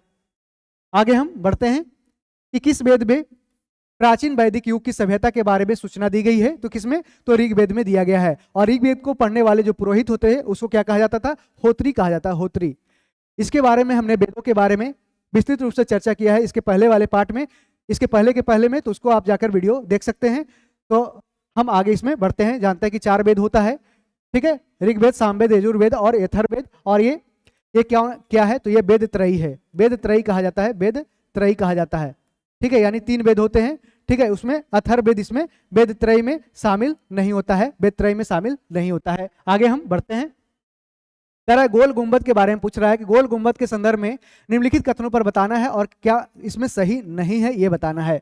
तो कह रहा है गोल गुंबद कर्नाटक के बीजापुर जिले में स्थित है। तो जानते हैं कर्नाटक के बीजापुर जिले में स्थित है क्या, तो गोल गुंबद है। और यह गुंबद आदिल शाही राजवंश के संस्थापक यूसुफ आदिल शाह का मकबरा है। तो यहाँ पे ये किसका है, तो ये इब्राहिम आदिल शाह का है, इब्राहिम आदिल शाह का है। इसका इब्राहिम आदिल शाह का मकबरा है, तो ये स्टेटमेंट गलत हो जाएगा। इस गुंबद का निर्माण गहरे स्लेटी रंग के बेसाल्ट पत्थर से किया गया है, तो स्टेटमेंट सही है। और यह विश्व का दूसरा सबसे बड़ा मकबरा है, तो ये भी स्टेटमेंट सही है। यहाँ पे कह रहा है कौन सा सही नहीं है, तो ऑप्शन ए गलत हो जाएगा। यानी केवल 2 स्टेटमेंट है जो गलत है, बाकी तीनों स्टेटमेंट सही है। 1, 3, 4 सही है। ठीक है, इसको हम आगे इमेज के माध्यम से देखते हैं कि यहाँ पे देख सकते हैं किस तरह से ये गोल गुंबद है जो बीजापुर में लोकेटेड है। और गोल गुंबद कहाँ है, तो कर्नाटक के बीजापुर में है। मोहम्मद आदिल शाह के द्वारा निर्मित गोल गुंबद दुनिया का सबसे बड़ा चिनाई वाला गोवंद है, चिनाई वाला गोविंद है और दुनिया का दूसरे सबसे बड़ा इमारत है। जरा बीजापुर के आदिल शाही जो 1490 से लेके 1686 तक शासन करता है, इसकी स्थापना यूसुफ आदिल शाह ने किया था। तो बीजापुर के जो आदिल शाही था, आदिल शाही वंश किंगडम था, उसका स्थापना किसने किया था, यूसुफ आदिल शाह ने किया था। इसे औरंगजेब ने अपने कब्जे में लिया था। किसने, औरंगजेब ने इसे अपने कब्जे में लिया था। मोहम्मद आदिल शाह बीजापुर के 7वां शासक था और राज्य का सबसे बड़ा शासक था इब्राहिम आदिल शाह। इब्राहिम आदिल शाह के ही मकबरा बनवाया गया था। और ये बनवाया किसने था, तो ये मोहम्मद आदिल शाह ने ही बनवाया था, मोहम्मद आदिल शाह ने इसको बनाया था। ठीक है, उन्होंने फारसी भाषा के स्थान पर डाकिनी का परिचय दिया था, डाकिनी भाषा का इस्तेमाल किया था फारसी भाषा के स्थान पे। आदिल शाही बहमनी साम्राज्य के थे और बहमनी साम्राज्य जानते हैं कि 1347 से लेके 1518 तक शासन करता है बहमनी साम्राज्य, 1347 से 1518 तक। और उसके बाद क्या होता है कि थोड़ा थोड़ा धीरे धीरे डिसइंटीग्रेट होना स्टार्ट हो जाता है, टूटना स्टार्ट हो जाता है और फिर 5 किंगडम में डिवाइड हो जाता है बहमनी साम्राज्य। और दक्कन के बहमनी साम्राज्य की स्थापना किसने किया था, हसन गंगू ने किया था, हसन गंगू ने किया था। और इसकी राजधानी कहाँ थी, तो गुलबर्ग थी, जो अभी वर्तमान में जानते हैं गुलबर्ग कहाँ है, तो कर्नाटक में ये शहर है। हसन गंगू ने अलाउद्दीन हसन बहमन शाह की उपाधि ली थी। तो हसन गंगू ही कौन था, अलाउद्दीन हसन बहमन शाह था और ये बहमनी साम्राज्य की स्थापना किया था। और 1347 में बहमन के पहले राजा बने थे कौन, तो जानते हैं 1347 में इसकी जब स्थापना होती है तो इसके पहले राजा कौन बनते हैं, तो अलाउद्दीन हसन बहमन शाह, या इसे क्या कहते हैं, हसन गंगू कहते हैं। और ये इसकी राजधानी कहाँ थी, गुलबर्ग थी।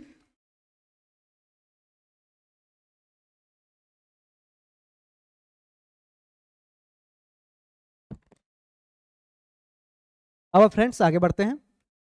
अपनी शक्ति को समेकित करने के बाद बलवन ने कौन सी भव्य उपाधि धारण की थी, तो बलवन ने कौन सी उपाधि धारण की थी, तो इसको याद रखना है।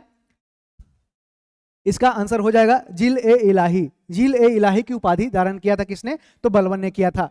और दीन ए इलाही धर्म है, इसको स्थापना किया था किसने, अकबर ने स्टार्ट किया था दीन ए इलाही। और एकमात्र बीरबल, एकमात्र हिंदू कौन था, जो बीरबल था, एकमात्र हिंदू बीरबल,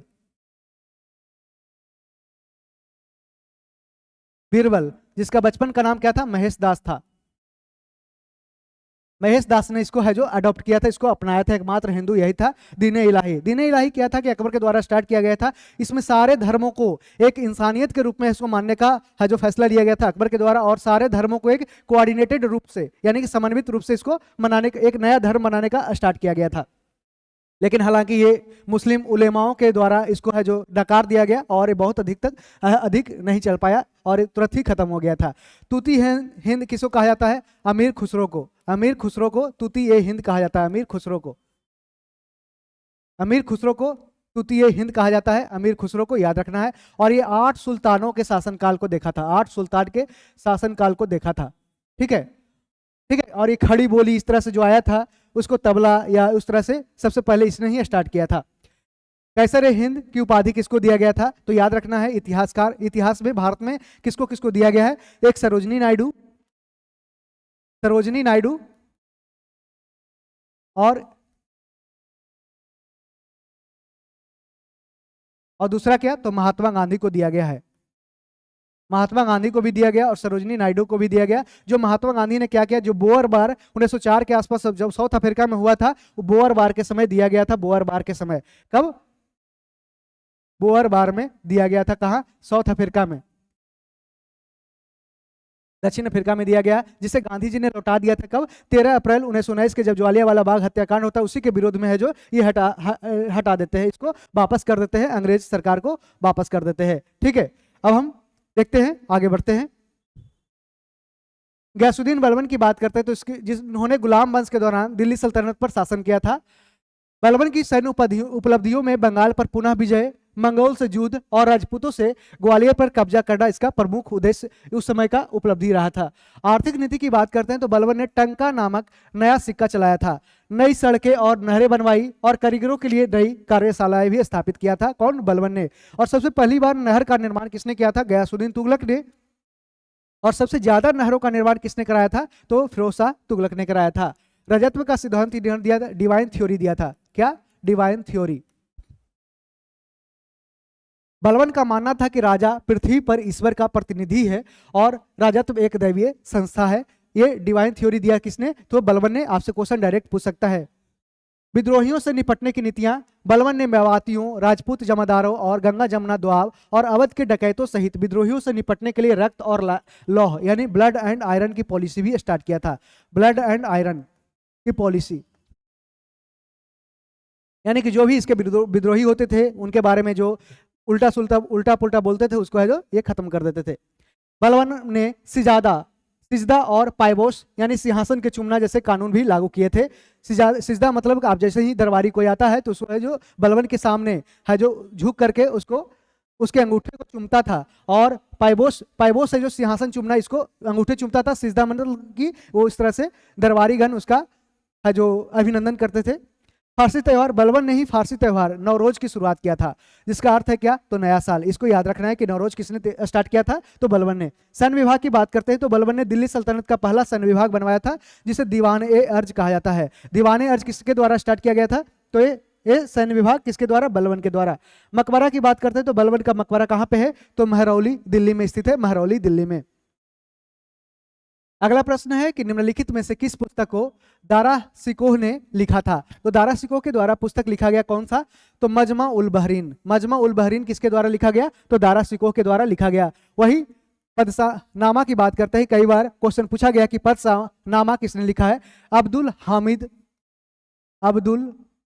हामिद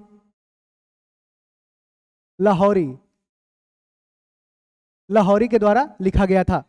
जबकि शाहनामा किसके द्वारा? तो फिरदौसी के द्वारा। किसके द्वारा? फिरदौसी के द्वारा।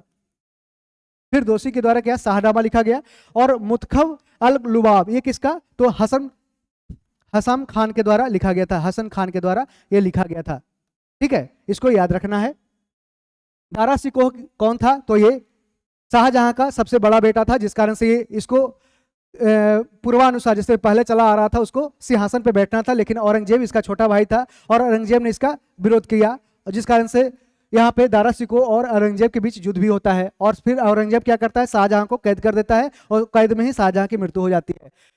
दारा सिकोह की शैली का प्रसिद्ध कार्य यह था कि उन्होंने 1657 में 52 उपनिषद और भगवत गीता का संस्कृत से फारसी भाषा में अनुवाद किया था। तो किसने किया था? तो दारा सिकोह को एक सहिष्णु माना जाता है, ये सभी धर्मों को एक तरह मानता था। वह चौथे मुगल सम्राट शाहजहां के सबसे बड़ा बेटा था।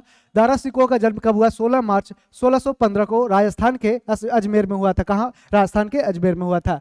उन्होंने पद शाहजादा ए बुजुर्ग मर्तबा, जिसका अर्थ है कि ऊंचे दर्जे का राजकुमार, शीर्षक से ऊंचे दर्जे का राजकुमार किसे कहा गया? तो किसे कहा गया? याद रखना है, दारा सिकोह को शीर्षक से सम्मानित किया गया। उन्हें 1657 में शाहजहां की बीमारी के बाद उनके छोटे भाई राजकुमार मुहीउद्दीन, जिसे औरंगजेब कहा जाता था, उसी ने हराया था।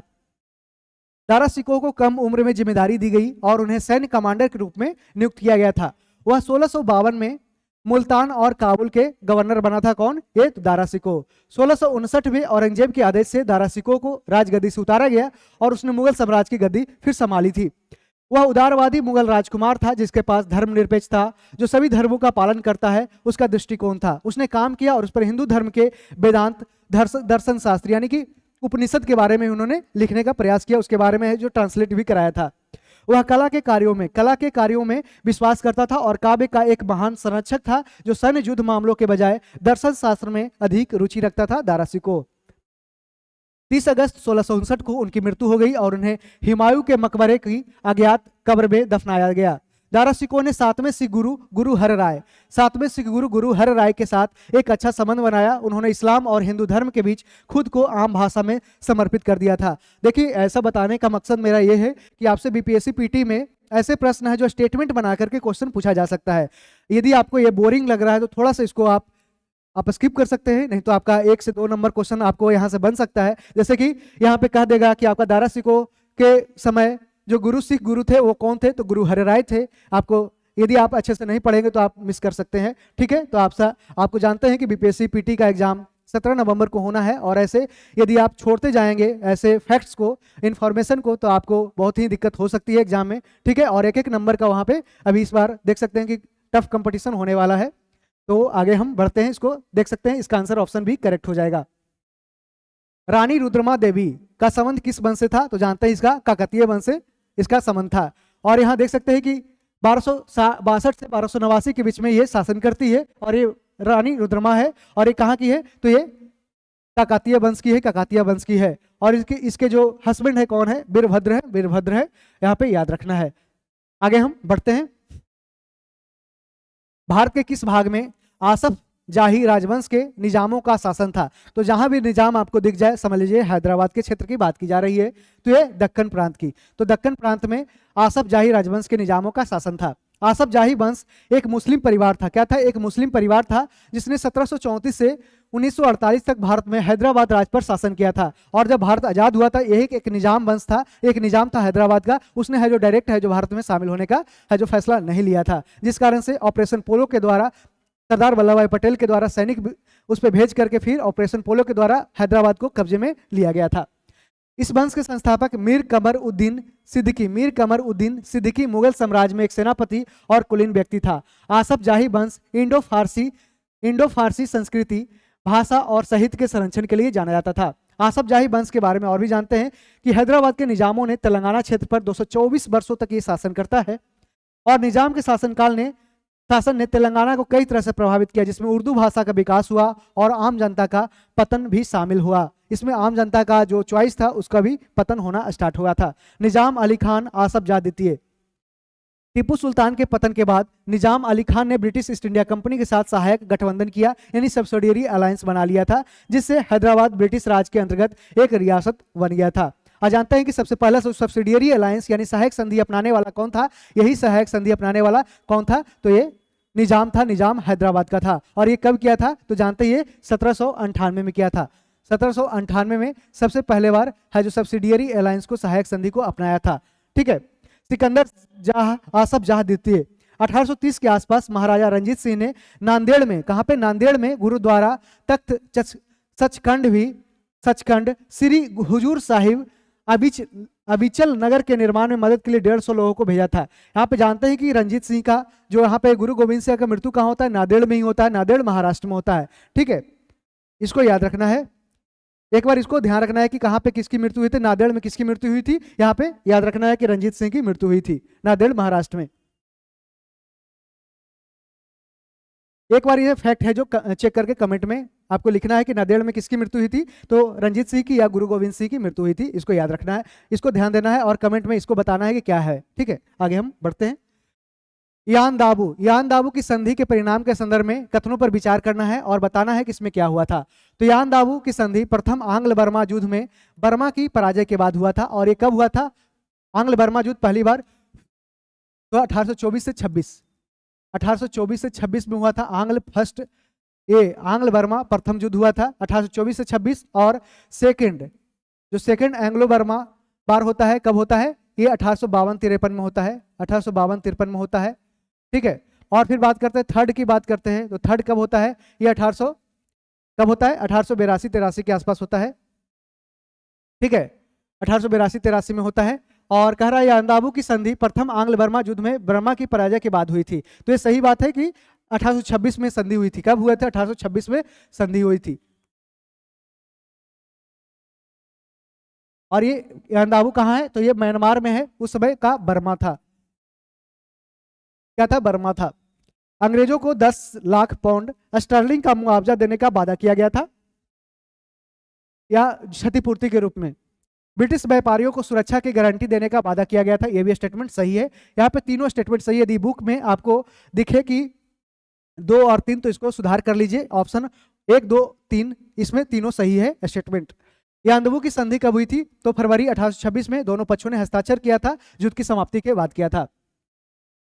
बर्मा ने असम, कछार और जयंतिया पर अपने सारे दावों का परित्याग कर दिया। बर्मा ने इसने अराकान, तवाई, मेरुगुई तथा तेनासी राम को अंग्रेजों के सुपुर्द कर दिया, सपोर्ट दे दिया। इसने मणिपुर को एक स्वतंत्र राज्य के रूप में स्वीकार किया और गंभीर सिंह को इसके शासक के रूप में स्वीकार करने के लिए सहमत हो गया। यह अंग्रेजों को युद्ध में 1.5 करोड़ रुपए की क्षतिपूर्ति देने पर सहमत हुए, यानी कि लगभग कितना? तो 10 लाख पाउंड स्टर्लिंग। दोनों पक्षों ने एक दूसरे को मित्र के रूप में स्वीकार किया, एक दूसरे के राजदूतों को की प्रतिनियुक्त एवं स्वीकार करने के लिए तथा एक वाणिज्यिक संधि प्रारंभ करने के लिए भी सहमत हुए, जहां पे जैसे देखा गया कि ब्रिटिश व्यापारियों को सुरक्षा की गारंटी भी देने का वादा किया गया था। और आप जानते हैं कि 1837 में क्या हुआ? बर्मा को भारत से अलग किया गया था। भारत से अलग किया गया था। भारत से अलग किया गया था। भारत से अलग किया गया।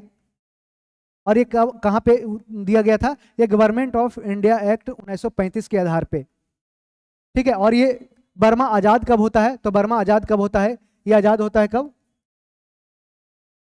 आ जाता है 4 जनवरी 1948 को। 4 जनवरी 1948 को, ठीक है। ये भारत की आजादी के बाद ही होता है, ठीक है। तो इसको याद रखना है, इसमें ऑप्शन डी करेक्ट हो जाएगा। आगे हम बढ़ते हैं। और इसके पहले क्या होता है कि फर्स्ट एंग्लो बर्मा युद्ध होता है। उस समय जो क्या होता है 1824-26 में, जो उस समय गवर्नर जनरल होता है, कौन होता है? क्या होता है? गवर्नर जनरल ऑफ बंगाल उस समय होता है। गवर्नर जनरल ऑफ बंगाल होता है। ये कौन होता है? एमहर्स्ट होता है। कौन? एमहर्स्ट, लॉर्ड एमहर्स्ट होता है। और इसमें कौन होता है? लॉर्ड डलहौजी होता है। कौन? डलहौजी होता है। डलहौजी, ठीक है। और ये कब होता है? ये 1852 से 53 के बीच में होता है, डलहौजी के समय। और ये कब होता है? इसको याद रखना, करेक्ट कर लीजिए। ये 1886 में होता है। और उस समय कौन होता है? तो डफरिन होता है। डफरिन, डफरिन होता है। जानते हैं डफरिन का कार्यकाल कब होता है? 1884 से 1888 तक होता है, ठीक है। डफरिन उसी समय कांग्रेस का स्थापना होता है 1885 में, ठीक है। इसको याद रखना है, डलहौजी के समय हुआ था। अब हम आगे बढ़ते हैं। कराए प्रथम भारतीय किसान स्कूल की स्थापना किसने किया था? तो ये एनजी रंगा के द्वारा प्रथम भारतीय किसान स्कूल की स्थापना की गई थी। एनजी रंगा के बारे में जानते हैं कि ऑल इंडिया किसान सभा, ऑल इंडिया किसान सभा, ऑल इंडिया किसान सभा का जो 1936 में क्या होता है, 1936 में जब कांग्रेस का सेशन चलता रहता है, उसी में इंडियन नेशनल कांग्रेस के सेशन में ही ऑल इंडिया किसान सभा का स्थापना किया जाता है। और इसके जो सचिव होते हैं, सचिव कौन होते हैं? तो ये एनजी रंगा होते हैं। एनजी रंगा होते हैं। एनजी रंगा होते हैं। और इसके अध्यक्ष कौन होते हैं? अध्यक्ष कौन होते हैं? तो स्वामी सहजानंद सरस्वती होते हैं। क्या अध्यक्ष कौन होते हैं? स्वामी सहजानंद सरस्वती होते हैं। अब बाबा रामचंद्र को जाना जाता है किसके लिए? तो अवध किसान सभा के लिए जाना जाता है। अवध किसान सभा, अवध किसान सभा की स्थापना 1920 में की जाती है। कब? 1920 में। और किसके द्वारा? बाबा रामचंद्र और प्लस किसके द्वारा? बाबा रामचंद्र प्लस जवाहरलाल नेहरू के द्वारा इसकी स्थापना की जाती है। कहाँ पे? अवध के क्षेत्रों में, यानी उत्तर प्रदेश के क्षेत्रों में की जाती है, ठीक है। तो इसका आंसर क्या हो जाएगा? एनजी रंगा हो जाएगा। आगे हम स्वामी सहजानंद सरस्वती के बारे में अच्छी तरह से वीडियो के बारे में डिस्कशन, इसके बारे में डिस्कशन किया है पिछली वीडियो में, तो उसको देख सकते हैं। बेलौर का सिपाही विद्रोह किस वर्ष हुआ था? तो जानते हैं ये 1806 में हुआ था। और उसके पहले जानते हैं कि 1799 में क्या होता है? तो टीपू सुल्तान की हार होती है। टीपू सुल्तान की हार होती है कब? 1799 में, फोर्थ एंग्लो मैसूर वार में। उसके बाद 1806 में क्या होता है? बेलोर, बेलोर कहाँ? तो ही कर्नाटक के क्षेत्र में है, और वहीं पे इसका विद्रोह होता है। और 1857 की क्रांति से पहले जो अच्छी तरह से विद्रोह एक देखने को मिला था, ये बेलोर का सिपाही विद्रोह था। बेलोर विद्रोह ब्रिटिश ईस्ट इंडिया कंपनी के खिलाफ भारतीय सिपाहियों का एक हिंसक विद्रोह था। क्या था? एक हिंसक विद्रोह था, जो 10 जुलाई 1806 को बेलोर दक्षिण भारत में हुआ था। यह भारतीय सिपाहियों द्वारा किया गया पहला बड़े पैमाने का विद्रोह था, और 1857 के भारतीय विद्रोह से पहले आने वाली घटनाओं का ये संकेत था। विद्रोह कई कारणों से हुआ था, जिसमें शामिल थे कि नए नियम, सिपाही नए नियम जो बनाए गए थे अंग्रेजों के द्वारा, उससे खुश नहीं थे, जिसमें नया ड्रेस कोड शामिल था, जिसके तहत पगड़ी के स्थान पर गोल टोपी को शामिल कर दिया गया था। दाढ़ी और आभूषण पहनने या दाढ़ी रखने पे है जो प्रतिबंध लगाया गया था। धार्मिक मान्यता की बात करते हैं तो सिपाहियों का मानना था कि नए नियम उनकी धार्मिक प्रथाओं के लिए हानिकारक है और वो उसका उल्लंघन कर रहा है। अफवाहें की बात करते हैं तो अफवाहें फैली कि फकीर कठपुतली का खेल खेल रहा है और सिपाहियों को अपने यूरोपीय अधिकारियों को मारने के लिए प्रेरित कर रहे हैं। वेतन, सिपाहियों ने अपने वेतन के बारे में भी शिकायत की, जिस कारण से बहुत सारे इस तरह फैक्टर हुआ, जिस कारण से विद्रोह तब शुरू हुआ जब सिपाहियों ने उस किले में घुसपैठ की जहां मैसूर के टीपू सुल्तान के बेटे और बेटियों को रखा गया था बंदी बनाकर के, जब वो 1799 में युद्ध हार जाता है या उसकी मृत्यु होती है। विद्रोहियों ने किले पर कब्जा कर लिया और कई ब्रिटिश सैनिकों को मार डाला या घायल कर दिया। विद्रोह को अंततः आरकोट कहाँ है तो कर्नाटक में है। आरकोट से घुड़सवार सेना और तोपखाने द्वारा दबा दिया गया। बाद में फिर विद्रोह को अंग्रेजों के द्वारा दबा दिया गया था। इसका आंसर ऑप्शन डी करेक्ट हो जाएगा। हंटर कमीशन की बात करते हैं। इसकी रिपोर्ट को किसने कहा कि पन्ने दर पन्ने निर्लज सरकारी लीपापोती है, तो किसने कहा तो ये गांधी जी ने कहा था, गांधी जी ने कहा था। जानते हैं ये हंटर कमीशन कब आया था तो ये जालियांवाला बाग हत्याकांड 13 अप्रैल 1919 को होता है। उसी की जांच के लिए हंटर कमीशन बनाया जाता है। किसके द्वारा तो ये अंग्रेज सरकार के द्वारा बनाया जाता है। और उसके बाद क्या होता है कि जालियांवाला बाग हत्याकांड की जांच के लिए हंटर समिति का गठन किया गया था। ये घटना के 6 महीने बाद 14 अक्टूबर 1919 को ब्रिटिश सरकार ने विकार जांच समिति के गठन की घोषणा किया, लेकिन इसका गठन 19 नवंबर को हुआ और इसने काम करना शुरू कर दिया। समिति को इसके अध्यक्ष कौन था? Lord William Hunter. Lord William Hunter के ही नाम पर इसको हंटर आयोग नाम दिया गया। आयोग ने 26 मई 1920 को रिपोर्ट दिया और आयोग के अधिकांश सदस्यों ने सर्वसम्मति से जनरल डायर के कार्यों की निंदा किया। हालांकि ये ब्रिटिश कैबिनेट में इसका है जो प्रशंसा भी किया गया था। और हंटर समिति के 3 भारतीय इसमें शामिल थे। हंटर समिति में याद रखना है कौन कौन तो सरदार सुल्तान अहमद खान, पंडित जगत नारायण, सर चिमन लाल सितरवाड़, ये शामिल 3 थे। और इसके में याद रखना है कि भारतीयों के द्वारा यानी इंडियन नेशनल कांग्रेस ने भी एक कमेटी बनाई थी। इंडियन नेशनल कांग्रेस ने एक समिति बनाई थी, किसका नाम था? इसका हेड कौन किया था? मदन मोहन मालवीय ने किया था। मदन मोहन मालवीय ने किया था, हेड किया था। मदन मोहन मालवीय ने इसको हेड किया था। एक आईएनसी के लिए समिति बनाया गया था। आईएनसी के द्वारा समिति बनाया गया था, इसकी जांच करने के लिए जांच समिति बनाया गया था। ठीक है, इसको भी याद रखना है। इसके हेड कौन थे? मदन मोहन मालवीय थे और इसी में मोतीलाल नेहरू भी इसमें शामिल थे। इसका आंसर ऑप्शन ए करेक्ट हो जाएगा। आगे बढ़ते हैं कि शेरशाह सूरी ने अपने संपूर्ण साम्राज्य को कितने सरकारों में विभाजित किया था तो टोटल ये 47 सरकारों में विभाजित किया था शेरशाह सूरी। जानते हैं ये सासाराम में है जो शेरशाह किला के लिए जाना जाता है कि शेरशाह का जो किला है कहाँ बनाया गया था? सासाराम में। और किसने बनवाया था तो शेरशाह का मकबरा किसने बनवाया था? शेरशाह का मकबरा पूछा जाता है क्वेश्चन, तो ये इस्लाम शाह के द्वारा बनाया गया था। इस्लाम शाह ये क्या है तो ये रेड सैंडस्टोन का बना हुआ है यानी लाल बलुई पत्थर का बना हुआ है। लाल बलुई पत्थर का बना हुआ है। ठीक है, इसको ध्यान रखना है। शेरशाह सूरी भारत का एक मुस्लिम शासक था जिसने सूर्यवंश की स्थापना किया और 1540 से 1545 में अपनी मृत्यु तक शासन किया था। खलिंजर की युद्ध में इसका मृत्यु होता है गोला बारूद फट जाने के कारण। 1472 और 1486 के बीच जन्मे शेरशाह सूरी मूल रूप से क्या था? अफगानिस्तान के था और एक अफगानी शासक था। इसको याद रखना है। शेरशाह सूरी ने एक कुशल डाक प्रणाली सहित कई आर्थिक, प्रशासनिक और सैन्य सुधार भी लागू किया था। जानते हैं कि जो ये ग्रैंड ट्रंक रोड है उसका ये बनवाया किसने था? शेरशाह सूरी ने ही बनाया था। शेरशाह सूरी ने अपने लोगों के लिए बुनियादी ढांचे में सुधार के लिए सड़कें, विश्राम गृह, कुएं और कारवां जिसे सराय कहते थे रुकने के लिए स्थान बनाया। उन्होंने यात्रियों को छाया प्रदान करने के लिए ग्रैंड ट्रंक रोड के किनारे पेड़ भी लगवाया था। सासाराम में शेरशाह सूरी का मकबरा भारत में सबसे शानदार मकबरों में से एक माना जाता है। मकबरे में एक भव्य गुंबद, एक मेहराब और जालीदार पर्दे वाली खिड़कियों की एक श्रृंखला इसमें बनाई गई है। शेरशाह सूरी आमतौर पर गैर मुस्लिमों के प्रति सहिष्णु था। रायसेन के आत्मसमर्पण के बाद हिंदुओं के नरसंहार को छोड़ करके एक बार इन्होंने ये नरसंहार भी किया था। ठीक है, अब हम इसका देख लेते हैं आंसर क्या है। Option D correct 47। अगला प्रश्न, निम्न में से कौन बिहार के प्रथम लोक आयुक्त थे? तो लोक आयुक्त पहला बिहार के कौन बना था? वासुदेव सोहानी।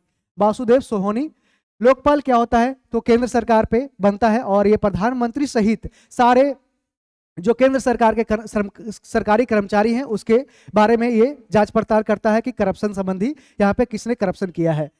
तो भ्रष्टाचार के खिलाफ ये लड़ने वाले हैं। ये वैधानिक निकाय है, ये कॉन्स्टिट्यूशनल बॉडी नहीं है, संवैधानिक इकाई नहीं है। याद रखना है क्या है तो स्टैट्यूटरी बॉडी है यानी वैधानिक निकाय है। लोकपाल राष्ट्रीय स्तर पर, जबकि लोक आयुक्त क्या है तो राज्य स्तर पे। काम करता है। इन दोनों संस्थाओं का मकसद क्या है? सरकार में पारदर्शिता और जवाबदेही लाना है। अब जानते हैं कि लोकपाल सबसे पहली बार कहाँ पे? तो सबसे पहली बार लोकपाल बना था कहाँ पे? स्वीडन में बना था। कहाँ? स्वीडन में। कब बना था? ये 1909 में बना था। ठीक है, 1809 में, 1809 में बना था। और कह रखते हैं, और भारत में सबसे पहली बार कब? भारत में सबसे पहली बार, सबसे पहला जो लोकयुक्त था, कौन? लोकयुक्त की बात कर रहे हैं, लोकयुक्त।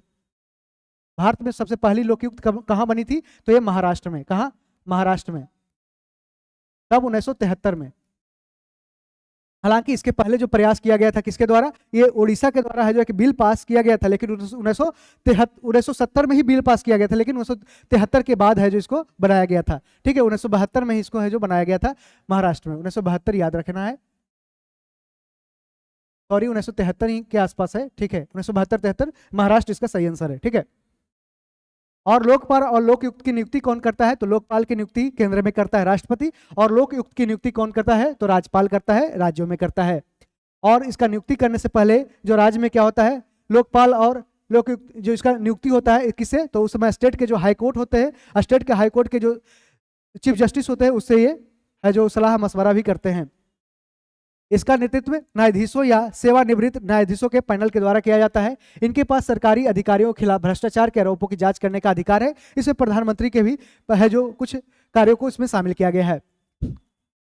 इनके पास गवाह को बुलाना और साक्ष्य इकट्ठा करने का भी अधिकार है। इनके पास सरकार के सभी स्तर पर समान अधिकार क्षेत्र है। इनके पास भ्रष्टाचार के दोषी पाए गए लोगों के खिलाफ कार्रवाई की सिफारिश करने का अधिकार भी शामिल है। और लोकपाल और लोक आयुक्त अधिनियम 2013 के तहत लोकपाल और लोक आयुक्त की स्थापना की गई थी। कब? 2013 में। हालांकि इसे लागू किया गया था कब? 2014 में लागू किया गया था। और सबसे पहले बार जो बिल पेश किया गया था, लोकपाल बिल, 1968 में। 1968 में। तब 1968 में पहली बार बिल पेश की गई थी, पहली बिल। ठीक है, 1968 में, याद रखना है। लोकपाल और लोकयुक्त बिना किसी संवैधानिक दर्जे के क्या है? तो एक वैधानिक निकाय है, यानी कि इस कॉन्स्टिट्यूशनल स्टेटस इसे नहीं मिला है। लोकपाल और लोकयुक्त ओम्बुड्समैन का काम करते हैं, यानी कि प्रहरी का काम करते हैं। अन्ना हजारे के जन लोकपाल आंदोलन के बाद लोकपाल और लोक आयुक्त अधिनियम को 2013 में संसद में संशोधन के साथ इसको पारित कर दिया गया था। और बिहार के द्वारा कब? बिहार के प्रथम लोकायुक्त कौन था? तो वासुदेव सोहानी थे, वासुदेव सोहानी। मुंडा जनजाति के बारे में पूछा है कि मुंडा जनजाति की खुटकट्टी व्यवस्था, खुटकट्टी सिस्टम क्या था? इसको ब्रिटिश सरकार द्वारा कब मान्यता प्रदान की गई थी? तो कब? 1903 में। 1903 में। और ये खुटकट्टी सिस्टम होता क्या था? तो उसमें क्या होता था कि बहुत सारे कबीला मिल करके, मुंडा जो कबीला होते थे, वो एक साथ मिल करके जमीन का इस तरह से सम्मिलित रूप से खेती करते थे, या सम्मिलित रूप से उसमें है जो कब्जा अपना बनाए हुए थे। उस तरह से उसका है जो पुश्तैनी जमीन हो गया था। तो मुंडा विद्रोह 1899 1900 के दौरान हुआ था। इसे उलगुलान विद्रोह के नाम से भी जाना जाता है। इस विद्रोह का नेतृत्व किसने किया था? बिरसा मुंडा ने। और इनको कहा जाता है धरती अब्बा या पृथ्वी के जनक के रूप में जाना जाता है। मुंडा विद्रोह के बारे में कुछ और बातें बताते हैं कि यह रांची के दक्षिणी क्षेत्र में हुआ था। शुरुआत कहां से? सिंहबू के सकरा गांव से हुआ था। और बिरसा मुंडा ने आदिवासियों की जमीन पर गैर आदिवासियों के कब्जे का विरोध किया था, यानी कि जो बाहर से आ रहे थे मनी लेंडर, जैसे कि जिसे दीकू कहा जाता था। इस विद्रोह का मकसद मुंडा राज और आजादी की मांग करना था। और विद्रोह में बिरसा मुंडा ने जनता को संगठित किया और साहूकारों और अंग्रेजों को कर देना, टैक्स देना बंद कर दिया। बिरसा मुंडा ने सैन्य प्रशिक्षण और सशस्त्र संघर्ष के लिए 2 सैन्य इकाइयों का भी गठन किया। बिरसा मुंडा एक नए धर्म के संस्थापक भी थे, जिन्हें बिरसाईत कहा जाता है। तो बिरसाईत किसके द्वारा? बिरसा मुंडा के द्वारा किया जाता है। और इसके द्वारा मुंडारी लोक नृत्य भी किया जाता है। मुंडारी लोक नृत्य किसके द्वारा? तो ये मुंडा जनजातियों के द्वारा। इसको याद रखना है, ऑप्शन सी करेक्ट हो जाएगा। अब हम बात करते हैं 31 नंबर क्वेश्चन।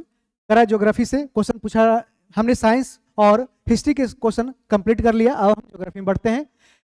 मिलान करना, इसको पश्चिम से पूरब की ओर बढ़ते हुए दिखाना है, कौन सा सही क्रम है। तो देखते हैं, महादेव पर्वत श्रृंखला, उसके बाद मैकाल पर्वत श्रृंखला और छोटा नागपुर पर्वत पठार, फिर खासी की पहाड़ियां आती है। तो ये सीरियली ये क्या दिखा रहा है? पूरब से पश्चिम की ओर। करा पश्चिम से पूरब की ओर बढ़ते हुए सही क्रम बताना है। यहाँ पे पश्चिम से पूरब, यहाँ से इस तरह से जा रहा है आगे की ओर। यहाँ पे देख सकते हैं, तो 1 2 3 4 इसमें करेक्ट है। यहाँ पे मैप के थ्रू देख सकते हैं क्या है। तो महादेव हिल्स है, मैकाल हिल्स है, तो यहाँ पे देख सकते हैं, पहले याद आपको रखना है कि विंध्या रेंज और सतपुड़ा रेंज के बीच में कौन सी नदी बहती है, क्वेश्चन पूछा जाता है कई बार। तो ये नर्मदा नदी बहती है, नर्मदा, नर्मदा। और ये गिरती कहाँ है, तो अरेबियन सी में गिरती है, अरब सागर में गिरती है। और इसी के बीच नर्मदा और तापी है जो सतपुड़ा के नीचे से बहती है, और एक इस तरह से एक रिफ्ट वैली में बहती है, यानी कि नीचे नीचे ये खंडरों पहाड़ों में बीच में ये जो दरार के गलियों में, गलियारों में इस तरह से बहती है।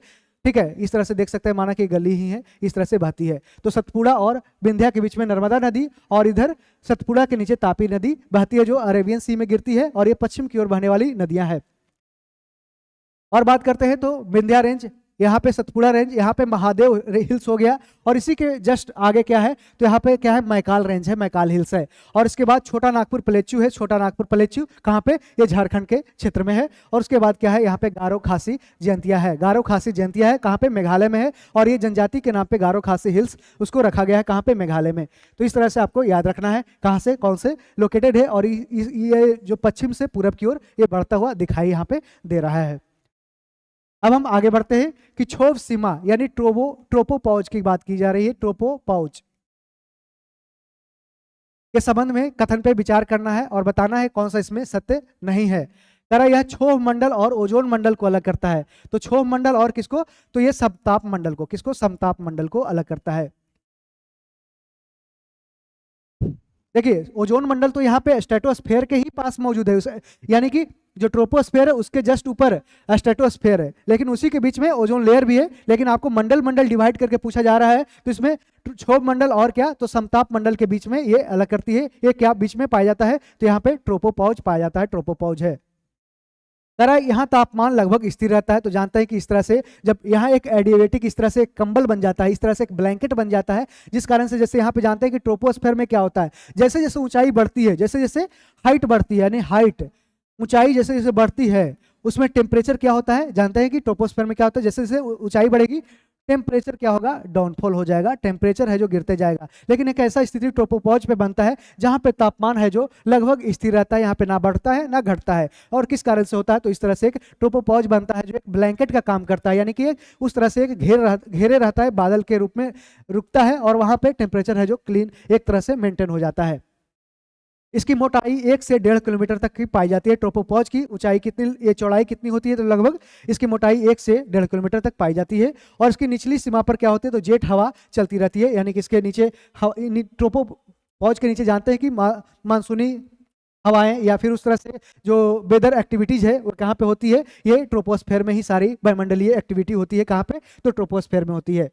और जो जेट हवा होता है वो कहाँ पे चलता है, तो ये लगभग ऊपर की ओर चलता है, यहाँ पे जेट हवा ऊपर की ओर ही बहता है। ठीक है, ये ट्रोपोस्फेयर के ऊपर बहता है। ठीक है, इसका आंसर क्या हो जाएगा, इसका आंसर ऑप्शन ए करेक्ट हो जाएगा।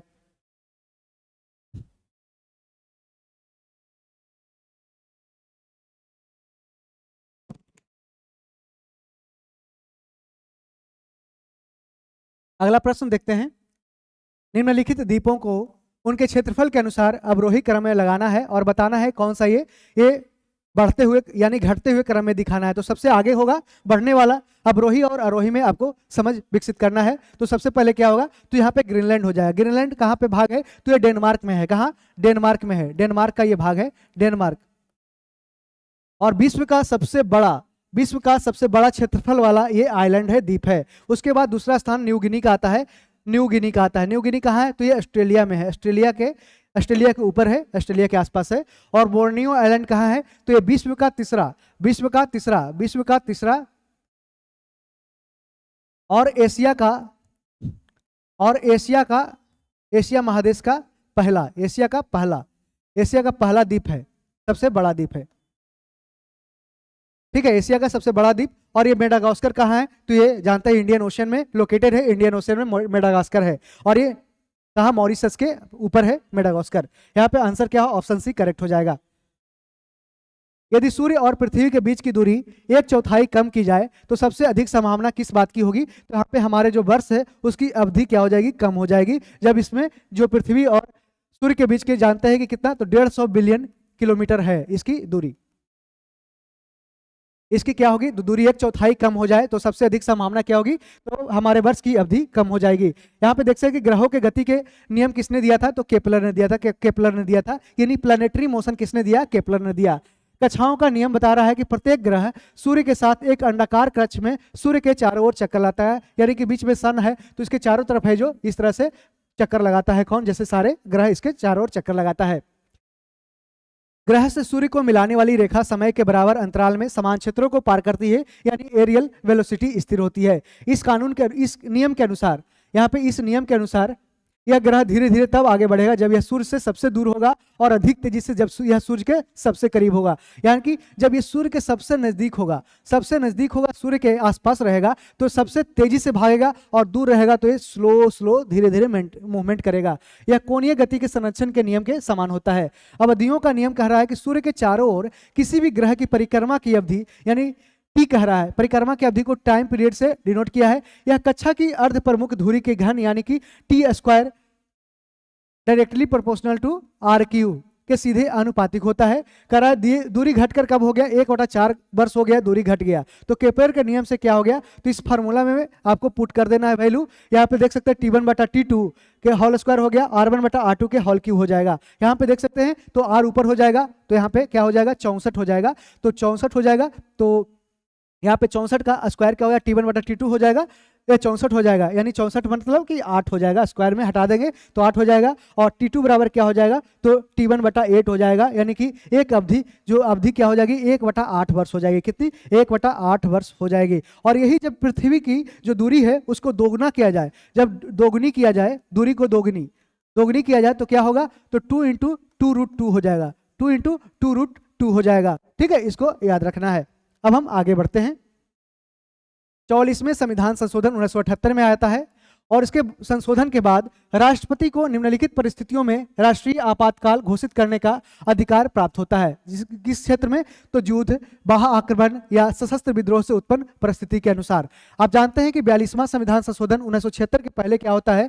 ये 1975 में इमरजेंसी लाया जाता है, नेशनल इमरजेंसी इंदिरा गांधी के समय लाया जाता है। और उसमें किस आधार पे? तो आंतरिक अशांति के आधार पे लाया गया था, जिसको आंतरिक अशांति में किसी भी इंटरनल डिस्टर्बेंस कुछ भी हो जाए पता ही नहीं चल रहा था, जिस कारण से इंटरनल डिस्टर्बेंस के नाम पे इंदिरा गांधी सरकार के द्वारा क्या इमरजेंसी लाया गया था। लेकिन बाद में जब ये 42वां संविधान संशोधन 42वां संविधान संशोधन होता है, उसमें क्या होता है? इसके नाम पे, इसके जगह क्या होता है? सशस्त्र विद्रोह, यानी आर्म्ड रिवोल्ट होगा, या किसी भी पार्ट भारत के किसी भी जगह, एक क्षेत्र में या किसी भी अन्य क्षेत्र या पूरा संपूर्ण क्षेत्र में, तभी ये जो नेशनल इमरजेंसी लगाया जा सकता है। और ये 44वां संविधान संशोधन के बाद राष्ट्रपति को इन परिस्थितियों में राष्ट्रीय आपातकाल घोषित करने का अधिकार प्राप्त है, जैसे कि युद्ध हो गया, या किसी कोई बाह्य आक्रमण हो गया, या बाह्य आक्रमण की चांस भी बने तो भी कर सकता है, या सशस्त्र विद्रोह हो जाए, उससे उत्पन्न परिस्थिति होती है, तब है जो कर सकता है राष्ट्रपति। क्या? तो राष्ट्रीय आपातकाल की घोषणा। और कौन सा आर्टिकल? आर्टिकल 352 में यह दिया गया है, आर्टिकल 352 में दिया गया है। ठीक है, अब हम इसका और भी कुछ देख लेते हैं कि 1978 के 44वें संशोधन अधिनियम ने भारत के संविधान में कई परिवर्तन किया, जिसमें शामिल है कि इसमें संपत्ति के अधिकार को हटा दिया गया। पहले ये आर्टिकल 31 और 19(1)(f), आर्टिकल 19(1)(f) में ये रखा गया था, जिसको बाद में इसको डिलीट कर दिया गया, और इसको फिर यहां से ले जाके आर्टिकल 300(a) में राइट टू प्रॉपर्टी यानी संपत्ति के अधिकार को एक विधिक अधिकार बना दिया गया। यानी एक क्या बना दिया? एक विधिक अधिकार, या इसे बोलते हैं लीगल राइट्स या कॉन्स्टिट्यूशनल राइट, इसको बना दिया गया था। ठीक है, 44वें संविधान संशोधन अधिनियम ने संपत्ति के अधिकार को मौलिक अधिकार की सूची से हटा दिया और इसे कानूनी अधिकार बना दिया। इसका अर्थ यह था कि संपत्ति के अधिकार को अब संवैधानिक कानून के आधार पर अदालत में चुनौती नहीं दी जा सकती है। लोकसभा और राज्य विधानसभाओं का मूल्य कार्यकाल बहाल कर दिया गया।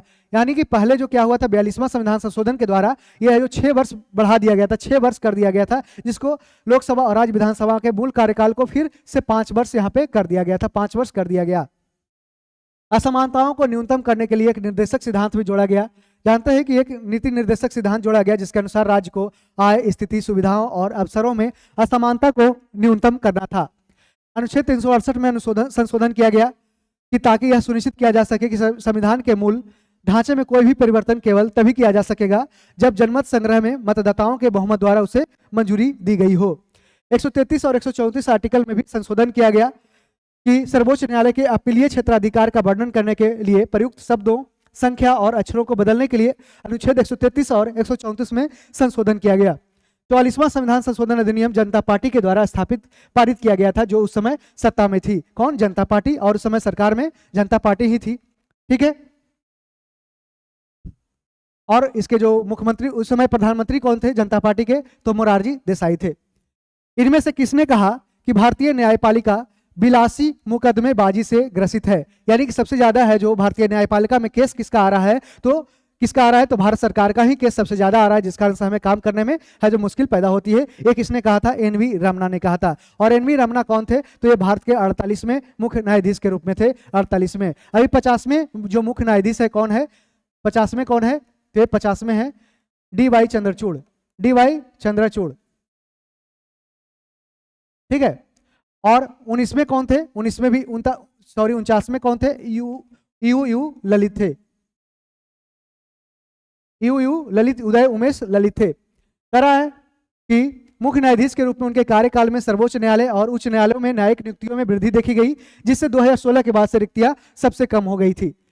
उन्होंने सरकार को कहा कि सबसे बड़ा मुकदमेबाज करार दिया और कहा कि अगर न्यायपालिका राज्य प्रायोजित यानी कि स्टेट स्पॉन्सर्ड मुकदमों पर रोक लगाने का फैसला करे तो उसकी आधी समस्या है जो जुडिशरी की हल हो जाएगी। किसने कहा था? तो ये कह रहा कि भारतीय अदालतों में 45 बिलियन मामले है जो अभी तक पेंडिंग है, इतने सारे केसेस पेंडिंग है। भारत के मुख्य न्यायाधीश एन.वी. रमना ने कहा कि न्यायिक देरी में योगदान देने वाले कारकों में से एक शानदार मुकदमेबाजी है जो किया जाता है किसके द्वारा? तो सरकार के द्वारा किया जाता है। आगे बढ़ते हैं। Pakistan and the partition of India पुस्तक के लेखक कौन है? तो डॉक्टर भीमराव अंबेडकर हैं। कौन? डॉक्टर भीमराव अंबेडकर ने partition and the partition of India लिखा। Pakistan and the partition of India किसने लिखा? तो डॉक्टर भीमराव अंबेडकर ने लिखा है। और भारत में जातियां, उनका तंत्र, उत्पत्ति और विकास 1916 में लिखा गया। भीमराव अंबेडकर की प्रमुख पुस्तकें हैं, इसको भी देख लेते हैं। जैसे मूक नायक साप्ताहिक पत्रिका है जिसे लिखा गया 1920 में। रुपये की समस्या, इसका उद्गम और समाधान लिखा गया। बहिष्कृत भारत लिखा गया, क्वेश्चन पूछा जाता है 1927 में। कब? 1927 में, जिसे भारत बहिष्कृत भी कहा जाता है। जनता एक साप्ताहिक पत्रिका था, उसे 1930 में लिखा गया। जाति का विनाश, संघ बनाम स्वतंत्रता, पाकिस्तान पर विचार, राणा डे, गांधी और जिन्ना किसने लिखा? राणा डे, गांधी और जिन्ना लिखा 1943 में। किसने? तो ये भीमराव अंबेडकर ने लिखा है। और गांधी, यही आपके पूछ दे कि गांधी, नेहरू और बोस, गांधी, नेहरू और बोस, ये पुस्तक किसने लिखा है? तो ये पटेल ने लिखा है, सरदार पटेल ने। ठीक है, इसको याद रखना है। करा श्री गांधी और अछूतों की मुक्ति लिखा। कांग्रेस और गांधी ने अछूतों के साथ क्या किया? ये भी लिखे हैं, तो हो सकता है क्वेश्चन ऐसा पूछ दे। पाकिस्तान या भारत का विभाजन, यहाँ पे देख सकते हैं क्वेश्चन में है कि Pakistan and the partition of India या पाकिस्तान या भारत का विभाजन कब लिखा गया? 1945 में लिखा गया। राज्य और अल्पसंख्यक लिखा गया 1947 में। शूद्र कौन थे? ये लिखा गया 1948 में। महाराष्ट्र एक भाषाई प्रांत के रूप में 1948 में लिखा गया। अछूत लिखा गया 1948। बुद्ध या कार्ल मार्क्स, जानते हैं कि ये बौद्धिज्म को अपना लिए थे। कब? 1956 के आसपास। उसी के बारे में फिर उन्होंने बुद्ध धर्म के बारे में लिखा कि बुद्ध या कार्ल मार्क्स। बुद्ध और उनका धम्म लिखा गया 1957 में।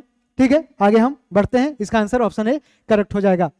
और सारे जहां से अच्छा हिंदुस्तान हमारा किसने लिखा? मोहम्मद इकबाल के द्वारा लिखा गया है। निम्नलिखित में से किस अधिनियम के तहत लॉर्ड कॉर्नवालिस को अपनी काउंसिल के फैसले को रद्द करने का अधिकार मिला था? तो 1786 का एक्ट के आधार पे। ऑप्शन बी करेक्ट हो जाएगा। और 1773 का रेगुलेटिंग एक्ट के बारे में जानते हैं कि इसके बारे में क्वेश्चन भी पूछा जाता है। तो ब्रिटिश सरकार द्वारा पारित एक कानून था जिसके जरिए कंपनी के भारतीय क्षेत्रों पर पहली बार ब्रिटिश सरकार ने थोड़ा सा काबू जमाने की कोशिश किया था।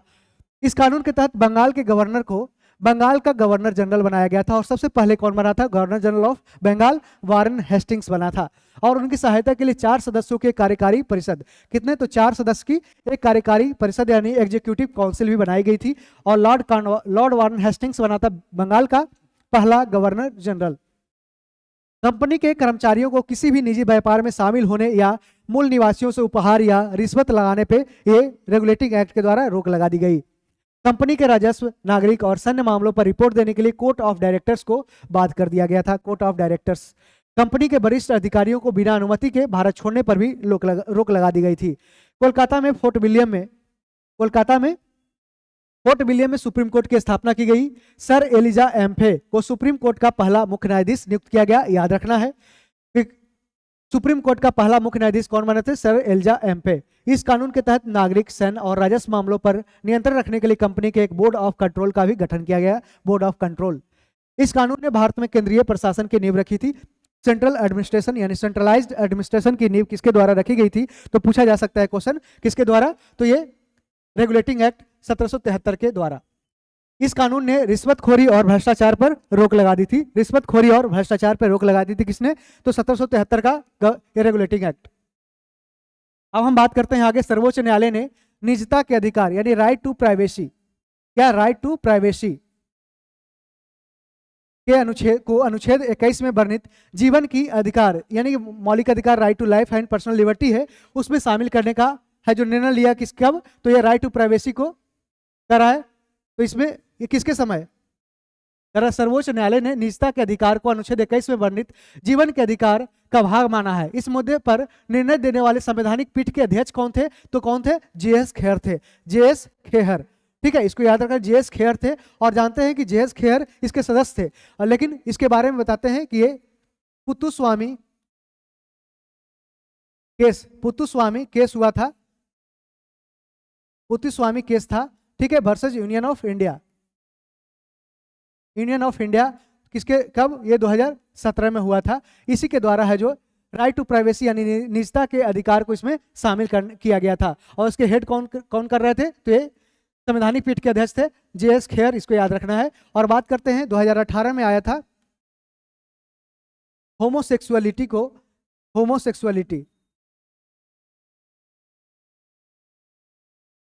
होमोसेक्सुअलिटी को डिक्रिमिनलाइज कर दिया, यानी कि इसको क्रिमिनल को डिक्रिमिनलाइज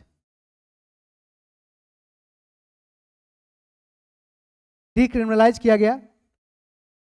ठीक है, और इसमें कौन सा केस था? नवतेज जौहर केस, नवतेज जौहर केस हुआ था 2018 में, इसमें निर्णय लिया गया था।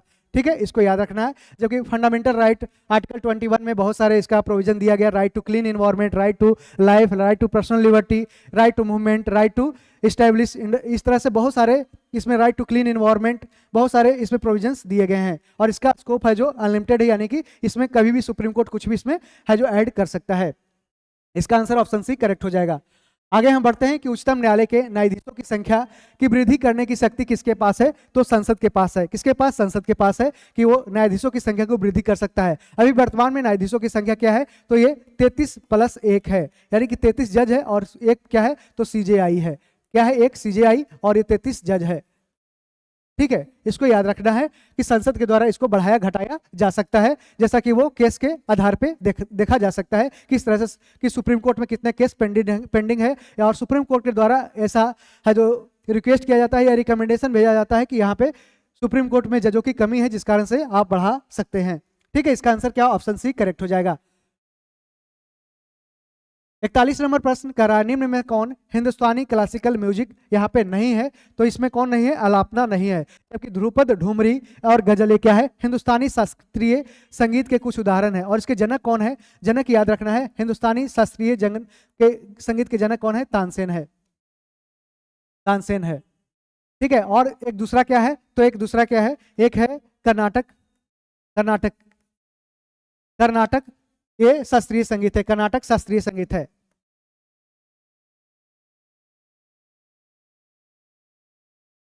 और ये अलापना है, जिसको राग बोलते हैं, राग अलापना, ये क्या है? कर्नाटक शास्त्रीय संगीत का भाग है। ध्रुपद हिंदुस्तानी शास्त्रीय संगीत के कुछ उदाहरण जैसे कि ध्रुपद है।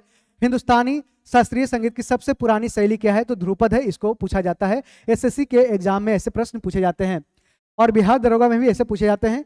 यह हवेली संगीत से जुड़ी हुई है, हवेली संगीत से जुड़ी हुई है, और दक्षिण भारतीय कर्नाटक परंपरा से भी जुड़ी हुई है, दोनों में जुड़ी हुई है, लेकिन मुख्य रूप से हिंदुस्तानी शास्त्रीय संगीत से जुड़ी हुई है। ठुमरी की बात करते हैं तो ये गायन की दो शैलियां है, जिसे पूरब या बनारस शैली या पंजाब शैली से बोला जाता है। पूरब शैली थोड़ी धीमी सौम्य है, जबकि पंजाब शैली ज्यादा जीवंत है।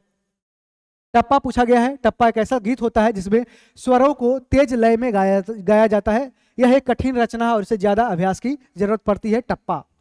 ख्याल की बात करते हैं तो एक प्रमुख गायन रूप है, तराना है, धमार है, त्रिवत है, चैती है, कजरी, तप ख्याल, दादरा, गजल, भजन, ये सब सारे क्या है, तो हिंदुस्तानी शास्त्रीय संगीत के ये सब सारे उदाहरण है। इसको याद रखना है तो क्वेश्चन पूछा जा सकता है।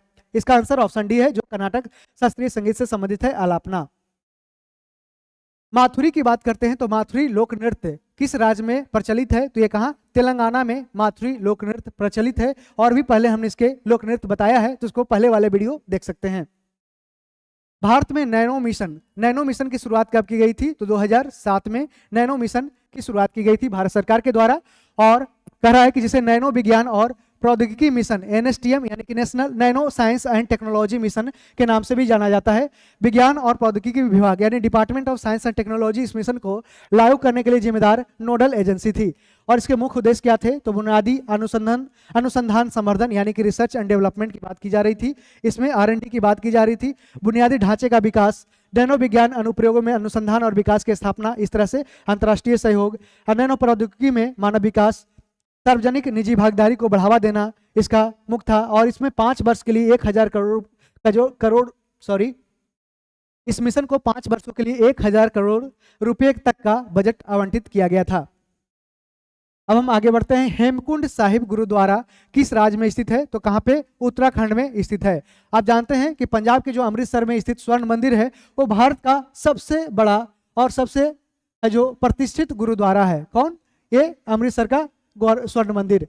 और इसे कहा जाता है सिख धर्म का मक्का। क्या, तो सिख धर्म का मक्का कहा जाता है। और भारत के सबसे बड़े जो शीर्ष टॉप 10 है गुरुद्वारा कौन कौन है,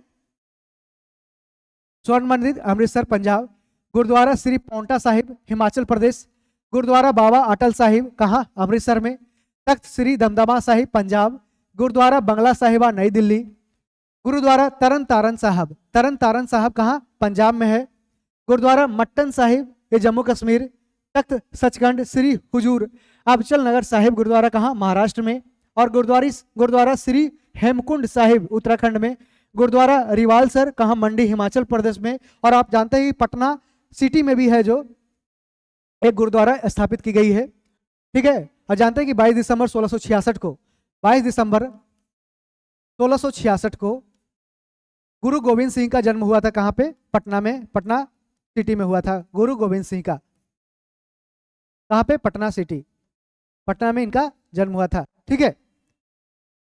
अंतर्राष्ट्रीय प्रकाश दिवस कब मनाया जाता है, तो यह 16 मई को मनाया जाता है, अंतर्राष्ट्रीय प्रकाश दिवस मनाया जाता है। वैज्ञानिक और इंजीनियर थियोडर मैमन द्वारा 1960 में लेजर के पहले सफल संचारण के लिए प्रत्येक वर्ष 16 मई को अंतर्राष्ट्रीय प्रकाश दिवस मनाया जाता है, ठीक है। इसमें लेजर इस बात का एक आदर्श उदाहरण है कि कैसे एक वैज्ञानिक खोज, संचार, स्वास्थ्य देखभाल और कई अन्य क्षेत्रों में समाज को क्रांतिकारी लाभ प्रदान कर सकता है। यहाँ पे देख सकते हैं लेजर का फुल फॉर्म क्या होता है, तो light amplification by stimulated emission of radiation होता है। Light amplification by stimulated emission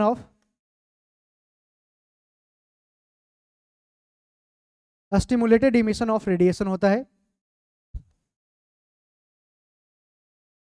ठीक है, ठीक है। लेजर का फुल फॉर्म याद रखना है। और जबकि रडार का फुल फॉर्म क्या होता है, रेडियो डिटेक्शन एंड रेंजिंग होता है। रडार का फुल फॉर्म क्या होता है, रडार का radio detection and ranging, radio detection and ranging, ठीक है। आगे हम बढ़ते हैं। माइक्रोसॉफ्ट एक्सेल में MS एक्सेल में वर्कबुक निम्न में से किसका एक संग्रह होता है, तो ये वर्कशीट का संग्रह होता है। जानते हैं कि वर्कबुक के अंदर में ही ये बहुत सारे सीट इस तरह से दिए जाते हैं। यदि आप कंप्यूटर इस्तेमाल करते होंगे तो इस तरह से MS एक्सेल में किस तरह से वर्कबुक होता है, इसको याद रखना है, ठीक है। आप अगर यूज करते होंगे कंप्यूटर, इस तरह से MS वर्ड पे काम किए होंगे, MS एक्सेल पे काम किए होंगे, तो आपको पता होगा कि वर्कशीट क्या होता है, ठीक है। इसका आंसर ऑप्शन सी करेक्ट हो जाएगा। सार्वजनिक ऋण यानी पब्लिक डेट की बात की जा रही है। पब्लिक डेट पर प्राप्त ब्याज किसका भाग है, तो ये सरकार द्वारा अंतरण भुगतान का भाग है। सरकार द्वारा सार्वजनिक ऋण पर प्राप्त ब्याज सरकार द्वारा किए जाने वाले हस्तांतरण भुगतान का हिस्सा है। सार्वजनिक ऋण सरकार के खाते में एक देयता होता है और ऋणदाताओं के खाते में क्या होता है, एक संपत्ति के रूप में होता है। सार्वजनिक ऋण के लिए सरकार व्यक्तियों, निगमों, संस्थानों और दूसरी सरकार से पैसे क्या करती है, उधार करती है, उधार लेती है सरकार। सार्वजनिक ऋण के कुछ स्रोत है कि दिनांकित सरकारी प्रतिभूतियां, जिसे गवर्नमेंट डेटेड सिक्योरिटी बोलते हैं, G-Secs बोलते हैं। ट्रेजरी बिल होता है, ट्रेजरी बिल बाहरी सहायता और अल्पकालिक उधार होता है, यानी कम समय के लिए उधार लिया जाता है। और जानते हैं कि ट्रेजरी बिल क्या होता है, कि कभी कभी एक डिस्काउंटेड बॉन्ड प्राइस पे लिया जाता है सरकार के द्वारा, और उसमें क्या होता है, कभी दिया भी जाता है। इसमें है जो 1 साल के अंदर का होता है, 1 साल के अंदर का होता है, यानी 92 इस तरह से जानते हैं कितना होता है, तो 364 दिन के अंदर का होता है, 364 दिन या 364 दिन के अंदर का होता है, ठीक है, अंदर का होता है, कम का होता है, ठीक है। आगे हम बढ़ते हैं, ऑप्शन बी करेक्ट हो जाएगा। मांग का 1 रुपया कम करने वाला प्रस्ताव क्या कहलाता है, तो ये प्रतीक कटौती कहलाता है। क्या प्रतीक कटौती कहलाता है, यानी कि कभी कभी क्या होता है कि सरकार द्वारा, ये विपक्षी पार्टियों के द्वारा सरकार के जो बजट में मांगा गया है, तो उसमें 1 रुपया की कुछ कटौती की जाती है, जिसे प्रतीक कटौती कहा जाता है। संसद में बजट पेश किए जाने के बाद उस पर सामान्य चर्चा होती है। उसके बाद लोकसभा विभागानुसार अनुदान की मांगों पर चर्चा की जाती है और उन्हें स्वीकृति देती है। लेकिन अनुदान की मांगों यानी कि डिमांड्स फॉर ग्रांट्स पर चर्चा के दौरान यदि कोई सदस्य चाहता है कि बजट में किसी विभाग के लिए आवंटित राशि में कटौती की जाए, तो वह सदस्य एक नोटिस देकर इस संबंध में प्रस्ताव पेश कर सकता है। इस प्रस्ताव को कटौती प्रस्ताव या कट मोशन कहा जाता है। सरकार की नीति को अस्वीकार करने के इरादे से इसमें संसद सदस्यों द्वारा संबंधित विभाग की अनुदान मांगों में कटौती कर उसे केवल 1 रुपया करने का प्रस्ताव किया जाता है। ऐसा करने का स्पष्ट कारण यह होता है कि सदस्यों द्वारा सरकार की उक्त नीति को अस्वीकार किया जा रहा है। अगर यह प्रस्ताव मंजूर हो जाता है तो सरकार के समक्ष असहजता की स्थिति पैदा हो जाती है। दूसरा इकोनॉमिक कट क्या होता है, तो इसके अंतर्गत सदस्य किसी क्षेत्र की अनुदान मांगों में से एक निश्चित राशि की कटौती कर का प्रस्ताव रखते हैं, लेकिन यह प्रस्ताव पेश करते समय सदस्यों को यह बताना होता है कि अनुदान की मांगों में आवंटित की गई राशि से उस क्षेत्र की अर्थव्यवस्था पर क्या प्रभाव पड़ेगा। टोकन कट तीसरा होता है। इसके अंतर्गत सदस्य किसी मंत्रालय की अनुदान मांगों में 100 रुपये की टोकन कटौती का प्रस्ताव करते हैं। सरकार से कोई विशेष शिकायत होने पर भी सदस्य ऐसा करते हैं, 100 रुपये का टोकन कट होता है। लेकिन कटौती प्रस्ताव को प्रस्तुत करने के लिए स्वीकृति दी जाएगी अथवा नहीं, इसका निर्णय कौन करता है। ये बहुत अच्छा क्वेश्चन है कि लोकसभा का अध्यक्ष ही करता है, लोकसभा का अध्यक्ष करता है। और इस प्रस्ताव का जवाब उसी मंत्रालय के मंत्री द्वारा दिया जाता है जिसके अनुदान की मांगों पर संसद में चर्चा की गई हो। संसद सदस्य कटौती प्रस्ताव के जरिए बजट के संविधान संबंध में सरकार की जवाबदेहिता सुनिश्चित करने का काम करते हैं। इस प्रकार यह कहा जा सकता है कि कटौती प्रस्ताव संसद सदस्यों के लिए एक प्रकार के वीटो पावर के रूप में काम करती है। अब हम आगे बढ़ते हैं। निम्न में से कौन सा चट्टान में यांत्रिक अपक्षय का परिणाम नहीं है। यांत्रिक अपक्षय का परिणाम नहीं है तो किसमें नहीं है, तो ये इसका आंसर हो जाए चट्टानों का महीन कणों में विखंडन होकर नीचे गिरना। इसमें इसका मैकेनिकल डिकम्पोजिशन है कि जैसे कि चट्टानों का छोटे और महीन कणों तथा बजरी के रूप में विखंडन हो जाना, चट्टानों की परतों का उखड़ना, चट्टानों का बड़े बड़े टुकड़ों में होकर नीचे गिरना, ये सारे इसका एग्जाम्पल है। आप आगे देख सकते हैं कि यांत्रिक अपक्षय क्या होता है। चट्टानों के टूटने की एक प्रक्रिया होती है जिसमें चट्टानों की रासायनिक संरचना में कोई बदलाव नहीं होता है, इसे भौतिक अपक्षय भी कहते हैं। यांत्रिक अपक्षय की कुछ प्रमुख प्रक्रियाएं हैं, जैसे कि जमने पिघलने से अपक्षय होता है, यहाँ पे जिसे बेदरिंग कहा जाता है, टूटता फूटता है, ठीक है। हाइड्रेशन सेटरिंग कहते हैं, हिम रबों की समृद्धि यानी आइस क्रिस्टल ग्रोथ होता है, हाइड्रोलिक दाब होता है, हाइड्रोलिक प्रेशर के द्वारा होता है, ये क्या होता है, तो ये बेदरिंग वगैरह प्रोसेस होता है, अपक्षय की प्रोसेस होता है। इसमें कुछ खास बातें होती है कि इसकी वजह से चट्टानें टूटकर छोटे छोटे टुकड़ों में बढ़ जाती है, चट्टानों के आकार और बनावट भी बदल जाती है। वर्षा जल, अत्यधिक तापमान और जैविक प्रक्रियाएं इसमें जिम्मेदार होती है कि किस तरह से वो पत्थर को है जो तोड़ता है। जानते हैं कि इस तरह से यदि पत्थर है और इसी पे लगातार बारिश होते रहता है तो ये पत्थर फैलते सिकुड़ते हैं, जिस कारण से जैसे कि हाई टेम्परेचर कभी लो टेम्परेचर होता है, जिस कारण से क्या होता है, कभी फैलता है कभी सिकुड़ता है, कभी फैलता है कभी सिकुड़ता है, जिस कारण से कभी कभी बूंदे की बारिश, जब बारिश की बूंदे उसमें गिरती है तो वो उसको उसमें दरार उत्पन्न कर देती है और फिर उसको नीचे की ओर जमीन पे गिरा देती है, यानी बेदरिंग हो जाता है। अलग अलग तरह की चट्टानें अलग अलग दरों पर अपक्षय होती रहती है। ज्यादा मजबूत चट्टानें ज्यादा देर तक टिकी रहती है। तटों को प्रभावित करने वाला यांत्रिक अपक्षय एक मुख्य प्रकार है, जैसे कि ये यहाँ देख सकते हैं कि नमक की बेजिंग भी एक तरह का यांत्रिक अपक्षय है। अगला लास्ट क्वेश्चन देखते हैं। भारत में ई अपशिष्ट यानी ई बेस्ड मैनेजमेंट रूल्स कब लाया गया था, तो 2011 में लाया गया था। इसको बाद में संशोधन भी किया गया 2016 में। और इसका आंसर क्या है, कब पहली बार लाया गया, तो ये कब से लागू हुई, 2011 से। इसके बारे में देखते हैं कि ई अपशिष्ट प्रबंधन और हैंडलिंग नियम 2011 में शामिल किया गया है कि विस्तारित उत्पादों की जिम्मेदारी। और यही क्वेश्चन यूपीएससी के पीटी में क्वेश्चन पूछा गया है कि एक्सटेंडेड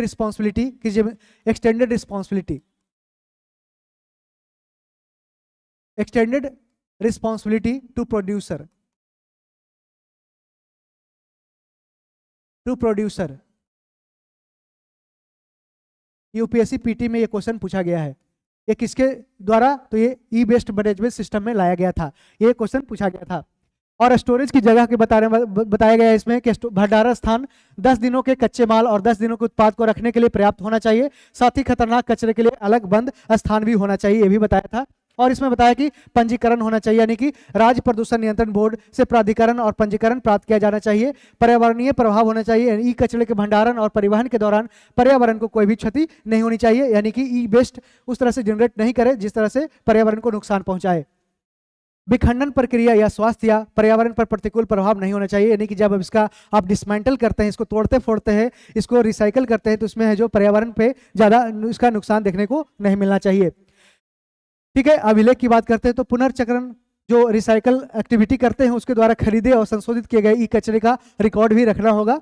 और इसमें वार्षिक रिटर्न भी फाइल करना होगा कि रिसाइकलर्स और डिसमेंटलर्स को प्रत्येक वर्ष 30 जून तक है जो प्रदूषण नियंत्रण समिति के पास वार्षिक रिटर्न दाखिल करना होगा। इसका सूचना ट्रांसपोर्टरों को ई वेस्ट को दूसरे राज्य में ले जाने से पहले उसका सूचना भी दूसरे राज्य को देना पड़ेगा। दुर्घटना का रिपोर्टिंग भी इसको देना पड़ेगा। इस तरह से ई वेस्ट में ऐसे रूल्स बनाए गए थे। अब हम देखते हैं महत्वपूर्ण अभिलेख स्मरणीय तथ्य में हाथी गुम्फा अभिलेख। ये कलिंग नरेश खारवेल से संबंधित है, हाथी गुफा अभिलेख।